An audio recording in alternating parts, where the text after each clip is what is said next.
रस बासन स्यों जो दहंग दिसत हायो।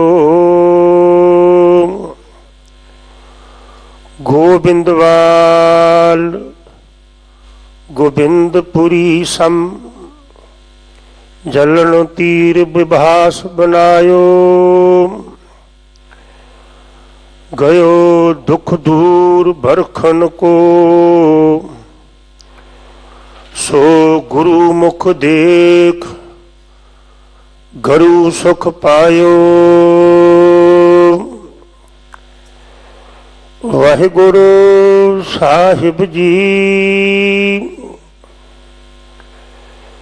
वसंत महला तीजा पूरे भाग सचकार कमावे।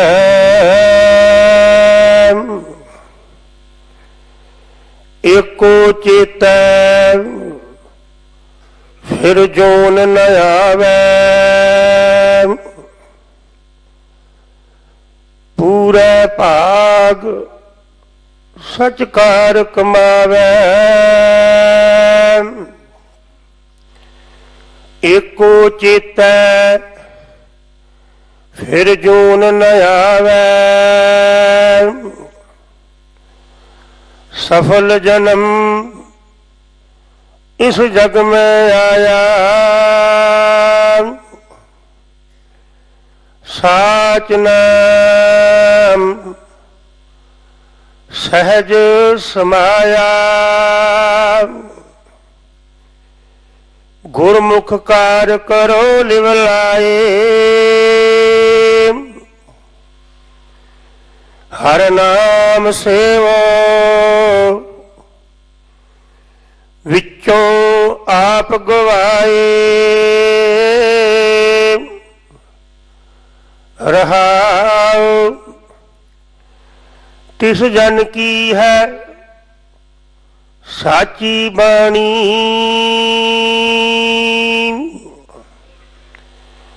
गुरु कै शब्द जग महे समानी।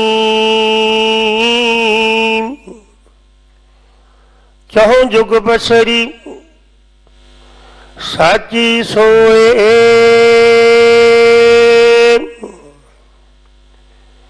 नाम रता जन प्रगट होए। एक साचा शब्द रहे लिवलाए। से जन साचे साचा पाए। साच त्यायन देख हजूर। संत जना की पग पंकज तूर। एको करता अवर ना कोए। गुर शब्दी मेलावा होए। जिन सच सेविया तिन रस पाया। नानक सहजे नाम समाया। एको करता अवर ना कोए। गुर शब्दी मेलावा होए। जिन सच सेविया तिन रस पाया। नानक सहजे नाम समाया। वाहिगुरु जी का खालसा वाहिगुरु जी की फतेह। ਇਸ ਪਾਵਨ ਪਵਿੱਤਰ ਸ਼ਬਦ ਦੀ ਵਿਚਾਰ ਆਪ ਜੀ ਨੂੰ ਸਰਵਣ ਕਰਾ ਰਹੇ ਹਨ ਪੰਥ ਦੇ ਪ੍ਰਸਿੱਧ ਵਿਦਵਾਨ, ਮਾਨਯੋਗ, ਪਰਮ ਸਤਿਕਾਰਯੋਗ ਸਿੰਘ ਸਾਹਿਬ ਭਾਈ ਜਸਬੀਰ ਸਿੰਘ ਜੀ ਰੋਡੇ, ਸਾਬਕਾ ਜਥੇਦਾਰ ਸ਼੍ਰੀ ਅਕਾਲ ਤਖਤ ਸਾਹਿਬ। ਆਪ ਜੀ ਤਿੰਨਾਂ ਦੇ ਕੋਲੋਂ ਇਸ ਮੁਬਾਰਕ ਸ਼ਬਦ ਦੀ ਵਿਚਾਰ ਸਰਵਣ ਕਰੋ। ਦਿੱਲੀ ਸਿੱਖ ਗੁਰਦੁਆਰਾ ਪ੍ਰਬੰਧਕ ਕਮੇਟੀ ਵੱਲੋਂ ਸਾਹਿਬੇ ਕਮਾਲ ਸ਼੍ਰੀ ਗੁਰੂ ਗੋਬਿੰਦ ਸਿੰਘ ਸਾਹਿਬ ਮਹਾਰਾਜ ਜੀ ਦੇ ਛੋਟੇ ਲਖਤੇ ਜਿਗਰਾਂ ਦਾ ਸ਼ਹੀਦੀ ਜੋੜ ਮੇਲ ਗੁਰਦੁਆਰਾ ਮਾਤਾ ਸੁੰਦਰੀ ਸਾਹਿਬ ਵਿਖੇ 28 ਤਰੀਕ ਨੂੰ ਸਵੇਰ ਤੋਂ ਲੈ ਕੇ ਸ਼ਾਮ ਤੱਕ ਮਨਾਇਆ ਜਾ ਰਿਹਾ ਹੈ। ਆਪ ਜੀ ਨੇ ਇਹਨਾਂ ਦੀਵਾਨਾਂ ਅੰਦਰ ਹਾਜ਼ਰੀਆਂ ਭਰਨ ਦੀ ਕਿਰਪਾਲਤਾ ਕਰਨੀ। 31 ਤਰੀਕ ਰਾਤ ਦੇ ਦੀਵਾਨ ਦਿੱਲੀ ਸਿੱਖ ਗੁਰਦੁਆਰਾ ਪ੍ਰਬੰਧਕ ਕਮੇਟੀ ਵੱਲੋਂ ਦਿੱਲੀ ਦੇ ਸਮੂਹ ਇਤਿਹਾਸਕ ਗੁਰਦੁਆਰਿਆਂ ਵਿੱਚ ਸ਼ਾਮ ਤੋਂ ਲੈ ਕੇ ਰਾਤ ਦੇ 12 ਵਜੇ ਤੱਕ ਦੀਵਾਨ ਸਜਾਏ ਜਾ ਰਹੇ ਹਨ। ਇਹਨਾਂ ਦੀਵਾਨਾਂ ਅੰਦਰ ਵੀ ਆਪ ਜੀ ਨੇ ਹਾਜ਼ਰੀਆਂ ਭਰਨੀਆਂ।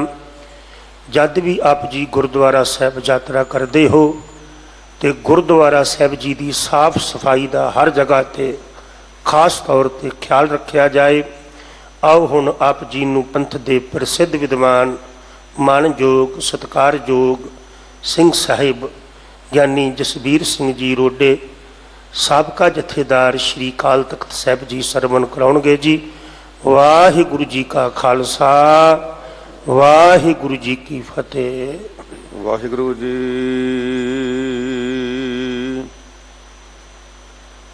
ਬਾਣੀ ਗੁਰੂ ਗੁਰੂ ਹੈ ਬਾਣੀ, ਵਿੱਚ ਬਾਣੀ ਅੰਮ੍ਰਿਤ ਸਾਰੇ। ਗੁਰਬਾਣੀ ਕਹੈ ਸੇਵਕ ਜਨ ਮਾਨੈ, ਪ੍ਰਤੱਖ ਗੁਰੂ ਨਿਸਤਾਰੇ।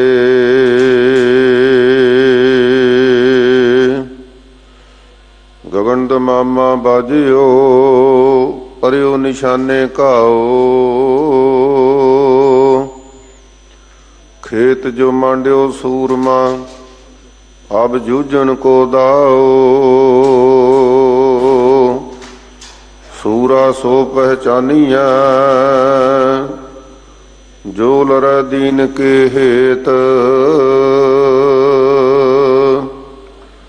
ਪੁਰਜਾ ਪੁਰਜਾ ਕਟ ਮਰੈ, ਕਬਹੂ ਨਾ ਛਾਡੈ ਖੇਤ।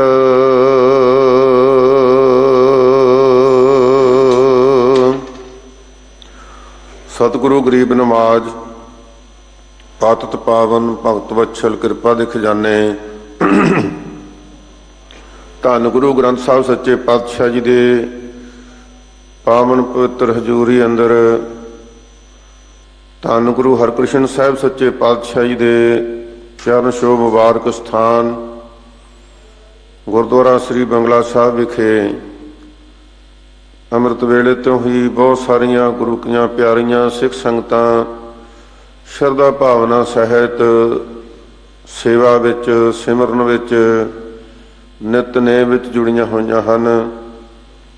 ਨਿਤਨੇਮ ਤੋਂ ਉਪਰੰਤ ਰਾਗੀ ਜਥੇ ਨੇ ਆਸਾ ਜੀ ਦੀ ਵਾਰ ਦੇ ਕੀਰਤਨ ਦੁਆਰਾ ਸੰਗਤਾਂ ਨੂੰ ਨਿਹਾਲ ਕੀਤਾ ਹੈ। ਹਜ਼ੂਰ ਦਾ ਹੁਕਮ ਹੈ, ਕਲਯੁਗ ਮੈਂ ਕੀਰਤਨ ਪ੍ਰਧਾਨਾ, ਗੁਰਮੁਖ ਜਪੀਐ ਲਾਏ ਧਿਆਨਾ। ਆਪ ਤਰੈ ਸਗਲੇ ਕੁਲ ਤਾਰੇ, ਹਰ ਦਰਗਹਿ ਪਾਤਸ਼ਿਓ ਜਾਏਂਦਾ। ਐਸਾ ਗੁਰੂ ਕਾ ਬਾਣੀ ਦਾ ਕੀਰਤਨ ਹੈ। ਕੀਰਤਨ ਨਿਰਮੋਲਕ ਹੀਰਾ, ਜਿਸ ਦਾ ਕੋਈ ਮੁੱਲ ਨਹੀਂ। ਐਸੀ ਤੁਰਕੀ ਬਾਣੀ ਦੇ ਕੀਰਤਨ ਦਾ ਆਪ ਜੀ ਨੇ ਆਨੰਦ ਮਾਣਿਆ ਹੈ। ਆਓ ਹੁਣ ਕਥਾ ਦਾ ਜੋ ਲੜੀਵਾਰ ਕਥਾ ਗੁਰਦੁਆਰਾ ਸਾਹਿਬ ਵਿਖੇ ਚੱਲ ਰਹੀ ਹੈ, ਉਸ ਕਥਾ ਦਾ ਆਨੰਦ ਮਾਣੀਏ। ਸਤਿਗੁਰੂ ਪਾਤਸ਼ਾਹ ਜੀ ਨੇ ਸਾਡੇ ਲਈ ਬਹੁਤ ਵੱਡਾ ਉਪਦੇਸ਼, ਨਿਤਾ ਦੀ ਕਰਨੀ, ਗੁਰਸਿੱਖ ਦੀ ਰਹਿਣੀ, ਮਨੁੱਖ ਦਾ ਸੰਸਾਰ ਵਿੱਚ ਆਉਣ ਦਾ ਪ੍ਰਯੋਜਨ ਸਤਿਗੁਰੂ ਪਾਤਸ਼ਾਹ ਜੀ ਨੇ ਸਿੱਧ ਕਰਨ ਵਾਸਤੇ ਬਹੁਤ ਵੱਡਾ ਪਰਉਪਕਾਰ ਕੀਤਾ ਹੈ। ਸੋ ਉਹ ਧੰਨ ਗੁਰੂ ਗ੍ਰੰਥ ਸਾਹਿਬ ਸੱਚੇ ਪਾਤਸ਼ਾਹ ਜੀ ਦੀ ਬਾਣੀ ਜੇ ਇੱਕ ਸ਼ਬਦ ਵੀ ਸਾਡੇ ਹਿਰਦੇ ਵਿੱਚ ਵਸ ਜਾਵੇ ਤਾਂ ਉਹ ਕਲਿਆਣਕਾਰੀ ਸਾਬਤ ਹੋ ਸਕਦਾ ਹੈ। ਇਸ ਲਈ ਆਓ ਸ਼ਰਧਾ ਭਾਵਨਾ ਦੇ ਨਾਲ ਗੁਰੂ ਕੀ ਬਾਣੀ ਦੀ ਕਥਾ ਸਰਵਣ ਕਰੀਏ।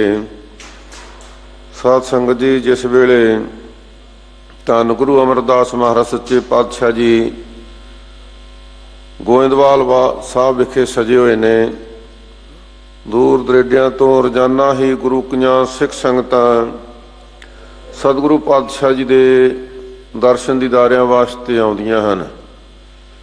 ਸਤਿਗੁਰੂ ਜੀ ਨੇ ਏਡਾ ਵੱਡਾ ਪਰਉਪਕਾਰ ਕੀਤਾ।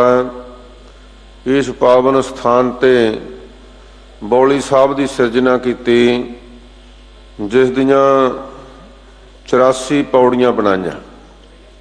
84 ਸਟੈਪ ਹਨ ਬੌਲੀ ਸਾਹਿਬ ਜੀ ਦੇ। ਸੋ ਬਹੁਤ ਨਾਮ ਰਸੀਏ ਮਹਾਂਪੁਰਖ ਜਿਨ੍ਹਾਂ ਕੋਲੋਂ ਇਹ ਬਚਨ ਸੁਣੇ, ਔਰ ਸਤਿਗੁਰੂ ਜੀ ਨੇ ਐਸੀ ਕਿਰਪਾ ਕੀਤੀ ਹੈ ਕਿ ਗੁਰੂ ਕਾ ਸਿੱਖ ਤਿਆਰ ਬਰਤਿਆਰ ਸ਼ਰਧਾ ਭਾਵਨਾ ਦੇ ਨਾਲ ਇੱਕ ਇੱਕ ਪੌੜ ਦੇ ਉੱਪਰ ਇੱਕ ਸ੍ਰੀ ਜਪਜੀ ਸਾਹਿਬ ਜੀ ਦਾ ਪਾਠ ਕਰੇ। ਪਾਠ ਕਰਨ ਤੋਂ ਉਪਰੰਤ ਫਿਰ ਬੌਲੀ ਸਾਹਿਬ ਦੇ ਵਿੱਚ ਇਸ਼ਨਾਨ ਕਰੇ।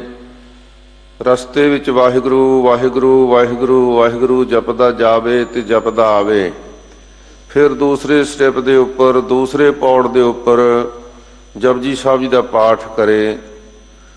ਇਸ ਤਰ੍ਹਾਂ 84 ਪੌੜੀਆਂ ਦੇ ਉੱਪਰ 84 ਜਪਜੀ ਸਾਹਿਬ ਜੀ ਦੇ ਪਾਠ ਕਰਨ ਨਾਲ 84 ਵਾਰ ਇਸ਼ਨਾਨ ਕਰਨ ਦੇ ਨਾਲ ਧੰਨ ਗੁਰੂ ਅਮਰਦਾਸ ਮਹਾਰਾਜ ਸੱਚੇ ਪਾਤਸ਼ਾਹ ਜੀ ਦੀ ਐਸੀ ਕਿਰਪਾ ਹੁੰਦੀ ਹੈ ਕਿ ਮਨੁੱਖ ਦੀ ਜੋ 84 ਲੱਖ ਜੂਨ ਹੈ ਸੰਸਾਰ ਵਿੱਚ, ਜਿਹਦੇ ਤੋਂ ਬਾਅਦ ਵਿੱਚ ਮਨੁੱਖਾ ਜਨਮ ਮਿਲਦਾ ਹੈ, ਤੇ ਉਹ 84 ਲੱਖ ਦਾ ਚੱਕਰ ਹੀ ਕੱਟਿਆ ਜਾਂਦਾ ਹੈ। ਇੰਨੀ ਵੱਡੀ ਕਿਰਪਾ ਕੀਤੀ ਦੁਨੀਆ ਦੇ ਵਿੱਚ, ਬੜੇ ਵੱਡੇ ਸਾਧਨ ਅਪਣਾਏ ਗਏ ਕਿ ਕਿਵੇਂ ਇਹਨਾਂ, ਕਿਉਂਕਿ ਹੋਰ ਧਰਮਾਂ ਨੇ ਵੀ ਇਸ ਗੱਲ ਨੂੰ ਮੰਨਿਆ ਕਿ 84 ਲੱਖ ਸੰਸਾਰ ਦੇ ਵਿੱਚ ਜੂਨ ਹੈ, ਤੇ ਮਹਾਰਾਜ ਸੱਚੇ ਪਾਤਸ਼ਾਹ ਜੀ ਤੇ ਹੁਕਮ ਕਰ ਦਿੱਤਾ ਬਾਣੀ ਵਿੱਚ 1,84 ਜੂਨ ਸਬਾਈ ਮਾਨਸ ਕੋ ਪ੍ਰਭ ਦੀ ਵਡਿਆਈ, ਇਸ ਪੌੜੀ ਤੇ ਜੋ ਨਰ ਚੁੱਕੈ ਸੋ ਆਏ ਜਾਏ ਦੁੱਖ ਪਾਏਂਦਾ। ਤੇ ਉਸ 84 ਨੂੰ ਕਿਵੇਂ ਖਤਮ ਕਰੀਏ? ਵੱਖ ਵੱਖ ਧਰਮਾਂ ਨੇ, ਵੱਖ ਵੱਖ ਰਿਸ਼ੀਆਂ ਮੁਨੀਆਂ ਨੇ, ਪੀਰਾਂ ਪੈਗੰਬਰਾਂ ਨੇ ਵੱਖਰੇ ਵੱਖਰੇ ਰਸਤੇ ਅਪਣਾਏ, ਪਰ ਧੰਨ ਗੁਰੂ ਅਮਰਦਾਸ ਮਹਾਰਾਜ ਸੱਚੇ ਪਾਤਸ਼ਾਹ ਜੀ ਨੇ ਐਸੀ ਕਿਰਪਾ ਕਰ ਦਿੱਤੀ ਕਿ ਕੁਝ ਸਮੇਂ ਦੇ ਵਿੱਚ ਹੀ, ਅੱਜ ਵੀ ਤੁਸੀਂ ਜਾਓ ਸ੍ਰੀ ਗੋਇੰਦਵਾਲ ਸਾਹਿਬ ਵਿਖੇ ਦਰਸ਼ਨ ਦੀਦਾਰੇ ਕਰਨ ਜਾਵਾਂਗੇ, ਜਦੋਂ ਬੌਲੀ ਸਾਹਿਬ ਦੇ ਵਿੱਚ ਦਰਸ਼ਨ ਕਰਾਂਗੇ ਨਾ, ਤੇ ਬਹੁਤ ਸਾਰੇ ਗੁਰੂ ਕੇ ਸਿੱਖ ਮਾਈ ਭਾਈ ਬੜੇ ਸ਼ਰਧਾ ਦੇ ਨਾਲ ਇਸ ਯਤਨ ਦੇ ਵਿੱਚ ਜੁਟੇ ਹੁੰਦੇ ਹਨ, ਇਸ ਯਤਨ ਦੇ ਵਿੱਚ ਲੱਗੇ ਹੁੰਦੇ ਹਨ। ਉਹ ਜਪਜੀ ਸਾਹਿਬ ਜੀ ਦੇ ਪਾਠ ਕਰਕੇ ਬੌਲੀ ਸਾਹਿਬ ਦੇ ਇਸ਼ਨਾਨਾਂ ਦੇ ਨਾਲ, ਸੋ ਧੰਨ ਗੁਰੂ ਅਮਰਦਾਸ ਮਹਾਰਾਜ ਸੱਚੇ ਪਾਤਸ਼ਾਹ ਦੀ ਕਿਰਪਾ ਦੇ ਪਾਤਰ ਬਣਨ ਵਾਸਤੇ ਚਾਹਵਾਨ ਹੁੰਦੇ ਨੇ। ਸੋ ਸਤਿਗੁਰੂ ਰਹਿਮਤ ਕਰਨ, ਕਿਰਪਾ ਕਰਨ, ਜੋ ਇਹਨੇ ਜੀਵਾਂ ਦੀ ਕਲਿਆਣਕਾਰੀ ਸਤਿਗੁਰੂ ਸੱਚੇ ਪਾਤਸ਼ਾਹ ਜੀ ਦਾ। ਕਵੀ ਸੰਤੋਖ ਸਿੰਘ ਜੀ ਲਿਖਦੇ ਨੇ ਕਿ ਸਤਿਗੁਰੂ ਪਾਤਸ਼ਾਹ ਜੀ ਨੇ ਐਸੇ ਕੌਤਕ ਵੀ ਵਰਤਾਏ ਕਿ 22 ਸਾਲ ਗੁਰਤਾ ਗੱਦੀ ਕਰਦਿਆਂ ਸਤਿਗੁਰੂ ਪਾਤਸ਼ਾਹ ਜੀ ਨੇ 22 ਸਾਲ ਇੱਥੇ ਰਹਿੰਦਿਆਂ ਗੋਇੰਦਵਾਲ ਸਾਹਿਬ ਦੇ ਵਿੱਚ ਕੋਈ ਪਸ਼ੂ ਪਰਿੰਦਾ ਮਨੁੱਖ ਇਸ ਦੁੱਖ ਦੇ ਕਾਰਨ ਸੰਸਾਰ ਵਿੱਚੋਂ ਕਿਸੇ ਦੀ ਮੌਤ ਵੀ ਨਹੀਂ ਹੋਈ। ਇਹ ਬਖਸ਼ਾਂ ਉਹੀ ਕਰ ਸਕਦੇ ਸਨ। ਸੋ ਉਹਨਾਂ ਸਤਿਗੁਰਾਂ ਨੇ ਸਤਿਗੁਰੂ ਦੀ ਬਾਣੀ ਦੁਆਰਾ ਇਹ ਉਪਦੇਸ਼ ਬਖਸ਼ਿਸ਼ ਕੀਤਾ ਹੈ। ਆਓ ਸਰਬੱਤ ਸੰਗਤਾਂ ਸਾਵਧਾਨ ਹੋਣ ਲਈ, ਮਨ ਚਿੱਤ ਇਕਾਗਰ ਕਰਨ ਲਈ ਅਤੇ ਕਲਗੀਧਰ ਪਾਤਸ਼ਾਹ ਦੀ ਬਖਸ਼ਿਸ਼ ਗੁਰੂ ਕੀ ਫਤਿਹ ਗਜਾਉਣ ਲਈ ਸਰਬੱਤ ਸੰਗਤਾਂ ਧਿਆਨ ਸਹਿਤ ਗੁਰੂ ਕੀ ਫਤਿਹ ਬੁਲਾਉਣੀ ਹੈ। ਸਾਰਿਆਂ ਨੇ ਭਾਈ ਕੋਈ ਵੀ ਰਸਨਾ ਨਾ ਰਵੇ, ਸਰਬੱਤ ਸੰਗਤ ਗੱਜ ਕੇ ਬੁਲਾਓ ਫਤਿਹ। ਵਾਹਿਗੁਰੂ ਜੀ ਕਾ ਖਾਲਸਾ ਵਾਹਿਗੁਰੂ ਜੀ ਕੀ ਫਤਿਹ। ਬਸੰਤ ਮਹੱਲਾ ਤੀਜਾ। ਬਸੰਤ ਰਾਗ ਦੇ ਵਿੱਚ ਧੰਨ ਗੁਰੂ ਅਮਰਦਾਸ ਮਹਾਰਾਜ ਸੱਚੇ ਪਾਤਸ਼ਾਹ ਜੀ ਆਪ ਰਹਿਮਤ ਕਿਰਪਾ ਕਰ ਰਹੇ ਹਨ। ਪੂਰੇ ਭਾਗ ਸੱਚ ਕਾਰ ਕਮਾਵੈ। ਜਿਹੜੇ ਸਾਡੇ ਨਿਸ਼ਕਾਮ ਕਰਮਾਂ ਕਰਕੇ ਸਤਿਗੁਰੂ ਪਾਤਸ਼ਾਹ ਜੀ ਦੀ ਕਿਰਪਾ ਹੋਈ ਹੈ, ਉਹਦੇ ਨਾਲ ਭਾਈ ਜਿਹੜੀ ਸੱਚੀ ਕਾਰ ਹੈ ਸੱਚ ਕਾਰ ਕਮਾਵੈ। ਦੁਨੀਆ ਦੇ ਵਿੱਚ ਜਿੰਨੀ ਵੀ ਅਸੀਂ ਕਿਰਤ ਕਰਦੇ ਹਾਂ ਤੇ ਮਹਾਰਾਜ ਕਹਿੰਦੇ ਇਹਦੇ ਵਿੱਚ ਜਿਹੜੇ ਕਿਰਤ ਕਰਦੇ ਹਾਂ, ਜਿਹੜਾ ਅਸੀਂ ਕਿਰਤ ਦੇ ਨਾਲ ਕਰਮ ਕਰਦੇ ਹਾਂ, ਭਾਵ ਕੰਮ ਕਰਦੇ ਹਾਂ, ਤੇ ਸਤਿਗੁਰੂ ਜੀ ਫਰਮਾਉਂਦੇ ਨੇ ਇਹਦੇ ਕਰਕੇ ਐਸੀ ਕਿਰਤ ਵੀ ਕਰਦੇ ਹਾਂ ਜਿਹਦੇ ਨਾਲ ਸਾਡਾ ਪਰਮਾਤਮਾ ਨਾਲੋਂ ਵਿਛੋੜਾ ਪੈ ਗਿਆ। ਕਿਰਤ ਕਰਮ ਕੇ ਵਿਛੜੇ ਕਰ ਕਿਰਪਾ ਮੇਲੋ ਹੋ ਰਾਮ। ਮਹਾਰਾਜ ਆਪ ਕਿਰਪਾ ਕਰੋ, ਅਸੀਂ ਇਸ ਆਪਣੀ ਕਿਰਤ ਕਰਦਿਆਂ ਇਹਦੇ ਵਿੱਚ ਉਲਝ ਗਏ। ਤੇ ਮਹਾਰਾਜ ਕਹਿੰਦੇ ਭਾਈ ਇਹ ਕਿਰਤ ਇਹ ਕਾਰ ਸੱਚੀ ਨਹੀਂ ਸੀ। ਆਪਾਂ ਵੇਖਦੇ ਹਾਂ ਜਿਹੜੀ ਸੇਵਾ ਆਪਾਂ ਆਮ ਕਰਦੇ ਨਾ, ਕਿਸੇ ਮਨੁੱਖ ਦੀ ਸੇਵਾ ਕਰਦੇ ਹਾਂ, ਕੋਈ ਨੌਕਰ ਆਪਦੇ ਮਾਲਕ ਦੀ ਸੇਵਾ ਕਰਦਾ ਹੈ, ਉਹਨੂੰ ਸੇਵਾ ਕਹਿੰਦੇ ਨੇ। ਤੇ ਜਿਹੜੀ ਗੁਰਧਾਮਾਂ ਦੀ, ਸਰੋਵਰਾਂ ਦੀ, ਗੁਰੂ ਘਰਾਂ ਦੀ, ਗੁਰੂ ਕੇ ਲੰਗਰਾਂ ਦੀ ਸੇਵਾ ਹੁੰਦੀ ਹੈ, ਤੇ ਕਾਰ ਸੇਵਾ ਵਾਲੇ ਮਹਾਂਪੁਰਖ ਉਸ ਦਾ ਨਾਮ ਕਾਰ ਸੇਵਾ ਰੱਖਦੇ ਨੇ। ਕਾਰ ਸੇਵਾ ਭਾਵ ਇਹ ਜਿਹੜੀ ਕਾਰ ਹੈ ਇਹ ਸੇਵਾ ਦੇ ਵਿੱਚ ਹੋ ਰਹੀ ਹੈ, ਨਿਰਸਵਾਰਥ ਹੋ ਰਹੀ ਹੈ। ਮਹਾਰਾਜ ਹਜ਼ੂਰ ਫਰਮਾਉਂਦੇ ਨੇ ਪੂਰੇ ਭਾਗ ਸੱਚ ਕਾਰ ਕਮਾਵੈ। ਸਤਿਗੁਰੂ ਸੱਚੇ ਪਾਤਸ਼ਾਹ ਜੀ ਰਹਿਮਤ ਕਰਨ, ਕਿਰਪਾ ਕਰਨ। ਸੇ ਪੂਰਨ ਨਿਸ਼ਕਾਮ ਕਰਮਾਂ ਕਰਕੇ ਹੀ ਜੇ ਐਸੇ ਕਰਮ ਕੀਤੇ ਹੋਣ ਤੇ ਸਤਿਗੁਰੂ ਦੀ ਰਹਿਮਤ ਕਿਰਪਾ ਹੁੰਦੀ ਹੈ। ਅੱਜ ਵੀ ਅਸੀਂ ਜੇ ਸੋ ਸੇਵਾ ਕਰਤ ਹੋਏ ਨਿਹਕਾਮੀ ਭਾਵ ਕਾਮਨਾ ਤੋਂ ਰਹਿਤ ਜਿਹੜੀ ਸੇਵਾ ਕਰਨੀ ਹੈ ਉਹ ਕੀ ਹੈ? ਉਹ ਸੱਚੀ ਕਾਰ ਹੈ।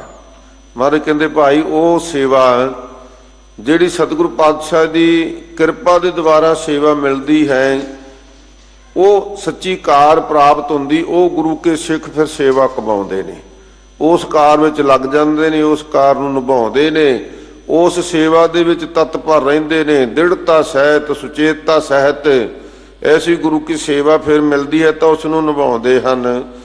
ਏਕੋ ਚੇਤਾ ਹੈ ਫਿਰ ਜੋਰ ਨਾ ਆਵੇ। ਹਜ਼ੂਰ ਫਰਮਾਉਂਦੇ ਨੇ ਕਿ ਭਾਈ ਜੇ ਕੋ ਪ੍ਰਮਾਤਮਾ ਵਾਹਿਗੁਰੂ ਨੂੰ ਯਾਦ ਕਰੇਗਾ ਤਾਂ ਫਿਰ ਇਹਨਾਂ 84 ਲੱਖ ਜੂਨਾਂ ਤੋਂ ਛੁਟਕਾਰਾ ਮਿਲ ਸਕਦਾ ਹੈ, ਨਹੀਂ ਤੇ ਨਹੀਂ ਮਿਲ ਸਕਦਾ। ਜਿੰਨੇ ਮਰਜ਼ੀ ਯਤਨ ਕਰ ਲਓ, ਜਿੰਨਾ ਮਰਜ਼ੀ ਕੋਈ ਦੌੜ ਭੱਜ ਕਰ ਲਵੇ, ਹੱਠ ਕਰ ਲਵੇ, ਤਪ ਕਰ ਲਵੇ, ਮਹਾਰਾਜ ਕਹਿੰਦੇ ਨਹੀਂ ਗੱਲ ਬਣ। ਫਿਰ ਬਣੇਗੀ ਇਸੇ ਤਰ੍ਹਾਂ ਕਿ ਇੱਕ ਚਿੱਤ ਪ੍ਰਮਾਤਮਾ ਦੇ ਨਾਮ, ਇਕਾਗਰ ਚਿੱਤ ਹੋ ਕੇ ਪ੍ਰਮਾਤਮਾ ਦੇ ਨਾਲ ਆਪਣੇ ਮਨ ਨੂੰ ਜੋੜਨਾ। ਏਕ ਚਿੱਤ ਜਿਨ ਇੱਕ ਛਿਨ ਧਿਆਇਓ ਕਾਲ ਫਾਸ ਕੇ ਬੀਚ ਨਾ ਆਇਓ। ਫਿਰ ਕਹਿੰਦੇ ਉਹ ਕਾਲ ਦੀ ਫਾਹੀ ਦੇ ਵਿੱਚ ਨਹੀਂ ਆਉਂਦਾ ਜਿਹੜਾ ਭਾਈ ਇਕਾਗਰ ਚਿੱਤ ਹੋ ਕੇ ਪ੍ਰਮਾਤਮਾ ਦੇ ਨਾਮ ਦਾ ਸਿਮਰਨ ਕਰਦਾ ਹੈ। ਸਫਲ ਜਨਮ ਇਸ ਜਗ ਮੈਂ ਆਇਆ। ਕਹਿੰਦੇ ਭਾਈ ਉਹਨਾਂ ਦਾ ਜਨਮ ਸਫਲਾ ਹੈ ਸੰਸਾਰ ਦੇ ਵਿੱਚ ਆਉਣ ਦਾ। ਨਹੀਂ ਤੇ ਭਾਈ ਜਿਹੋ ਜੇ ਆਏ ਜਿਹੋ ਜੇ ਨਾ ਆਏ, ਕਰਤੂਤ ਪਸ਼ੂ ਕੀ ਮਾਨਸ ਜਾਤ, ਲੋਕ ਵਿਚਾਰਾ ਕਰੇ ਦਿਨ ਰਾਤ। ਪਸ਼ੂ ਵੀ ਸੰਸਾਰ ਵਿੱਚ ਆਉਂਦੇ ਨੇ, ਪੰਛੀ ਵੀ ਆਉਂਦੇ ਨੇ, ਪਰ ਸਤਿਗੁਰੂ ਪਾਤਸ਼ਾਹ ਜੀ ਨੇ ਮਨੁੱਖਾਂ ਨੂੰ ਇੱਕ ਉੱਤਮ ਦੇਹ ਦਿੱਤੀ ਹੈ। ਤੇ ਇਸ ਵਾਸਤੇ ਭਾਈ ਤੇਰਾ ਜਨਮ ਸਫਲਾ ਕਿਵੇਂ ਹੋਵੇਗਾ? ਭਈ ਪ੍ਰਾਪਤ ਮਾਨੁਖ ਦੇਹੁਰੀਆ, ਗੋਬਿੰਦ ਮਿਲਨ ਕੀਹੇ ਤੇਰੀ ਬਰੀਆ। ਇਹ ਤੈਨੂੰ ਵਾਰੀ ਦਿੱਤੀ ਹੈ ਤੇ ਨਾਲ ਸਮਝਾਇਆ ਇਹ ਤੇਰੀ ਅਵਸਰੀ ਹੈ, ਤੇਰੀ ਵਾਰ। ਘਟ ਪੀਤਰ ਤੂੰ ਦੇਖ ਵਿਚਾਰ ਕਿ ਭਾਈ ਆਪਣੇ ਹਿਰਦੇ ਵਿੱਚ ਵਿਚਾਰ ਕਰਕੇ ਦੇਖ ਕਿ ਜਿਹੜੀ ਇਹ ਤੇਰੀ ਵਾਰੀ ਮਿਲੀ ਹੈ ਨਾ, ਇਹ ਬੜੀ ਕੀਮਤੀ ਹੈ। ਇਸ ਵਾਸਤੇ ਸਫਲ ਜਨਮ ਇਸ ਜਗ ਮੈਂ ਆਇਆ। ਕਹਿੰਦੇ ਇਹ ਸੰਸਾਰ ਦੇ ਵਿੱਚ ਜਿਹੜੇ ਗੁਰਮੁਖ ਪਿਆਰੇ ਸੱਚੀ ਕਾਰ ਕਮਾਉਂਦੇ ਨੇ, ਗੁਰਾਂ ਦੀ ਕਾਰ ਕਮਾਉਂਦੇ ਨੇ, ਵਾਹਿਗੁਰੂ ਦੇ ਸਿਮਰਨ ਭਜਨ ਦੀ ਕਾਰ ਕਮਾਉਂਦੇ ਨੇ, ਉਹ ਉਹਨਾਂ ਦਾ ਭਾਈ ਸੰਸਾਰ ਵਿੱਚ ਸਫਲਾ ਹੋ ਜਾਂਦਾ ਹੈ। ਸਾਚ ਨਾਮ ਸਹਿਜ ਸਮਾਇਆ, ਉਹ ਭਾਈ ਸੱਚੇ ਨਾਮ ਵਿੱਚ ਸਹਿਜੇ ਹੀ ਸਮਾ ਜਾਂਦੇ। ਉਹਨਾਂ ਨੂੰ ਭਾਵ ਨਾਮ ਜਪਦਿਆਂ ਸਹਿਜ ਅਵਸਥਾ ਦੀ ਪ੍ਰਾਪਤੀ ਹੋ ਜਾਂਦੀ। ਸਹਿਜ ਅਵਸਥਾ ਇੱਕ ਬਹੁਤ ਵੱਡੀ ਪਦਵੀ ਹੈ, ਬਹੁਤ ਵੱਡੀ ਸਾਧ ਸੰਗਤ ਦੀ ਦਾਤ ਹੈ ਗੁਰੂ ਦੀ। ਕਿਉਂਕਿ ਹਜ਼ੂਰ ਨੇ ਸਹਿਜ ਅਵਸਥਾ ਦਾ ਜ਼ਿਕਰ ਕੀਤਾ ਕਿ ਸਹਿਜ ਅਵਸਥਾ ਕੀ ਹੁੰਦੀ ਹੈ। ਜੋ ਨਰ ਦੁੱਖ ਮੈਂ ਦੁੱਖ ਨਹੀਂ ਮਾਨੈ, ਸੁਖ ਸਨੇਹ ਔਰ ਭੈ ਨਹੀਂ ਜਾ ਕੇ ਕੰਚਨ ਮਾਟੀ ਮਾਨੈ। ਜਿਹੜਾ ਸੋਇਨੇ ਨੂੰ ਮਿੱਟੀ ਨੂੰ ਇੱਕ ਸਮਾਨ ਸਮਝ ਲਵੇ, ਗੱਲ ਬੜੀ ਔਖੀ ਹੈ। ਜਿਹੜਾ ਮਨੁੱਖ ਦੁੱਖ ਦੇ ਵਿੱਚ ਦੁੱਖ ਨਾ ਮੰਨੇ, ਜਰਾ ਕੁ ਵੀ ਦੁੱਖ ਆ ਜਾਂਦਾ ਅਸੀਂ ਤੇ ਕੇਵਲ ਇਲਾਜ ਹੀ ਨਹੀਂ ਕਰਦੇ, ਦੁੱਖ ਮਹਿਸੂਸ ਹੀ ਨਹੀਂ ਕਰਦੇ। ਅਸੀਂ ਤੇ ਇੱਥੋਂ ਤੱਕ ਪਹੁੰਚਦੇ ਹਾਂ ਕਿ ਪਰਮਾਤਮਾ ਨੂੰ, ਰੱਬ ਨੂੰ ਲਾਂਭਾ ਦਿੰਦੇ ਹਾਂ ਵੀ ਇਹ ਦੁੱਖ ਮੈਨੂੰ ਹੀ ਦੇਣਾ ਸੀ ਤੂੰ ਨਹੀਂ। ਪਰ ਗੁਰਮੁਖ ਪਿਆਰਿਆਂ ਦੀ ਸਹਿਜ ਅਵਸਥਾ ਚਰਖੜੀਆਂ ਤੇ ਚੜ ਜਾਂਦੇ ਨੇ, ਸੀਸ ਵੱਡੇ ਤੋਂ ਯੁੱਧ ਲੜ ਲੈਂਦੇ ਨੇ। ਇਹ ਸਹਿਜ ਅਵਸਥਾ ਹੈ। ਜੇ ਕਹੀਏ ਵੀ ਇਹ ਸਹਿਜ ਅਵਸਥਾ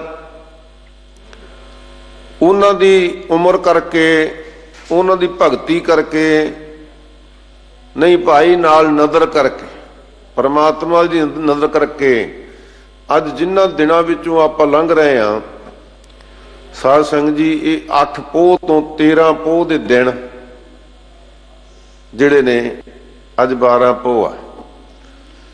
ਇਹ ਜਿਹੜੇ ਦਿਨ ਹੈ ਨਾ, ਇਹ ਸਿੱਖ ਪੰਥ ਲਈ ਹਮੇਸ਼ਾ ਹੀ ਯਾਦ ਰਹਿਣ ਵਾਲੇ ਦਿਨ ਨੇ।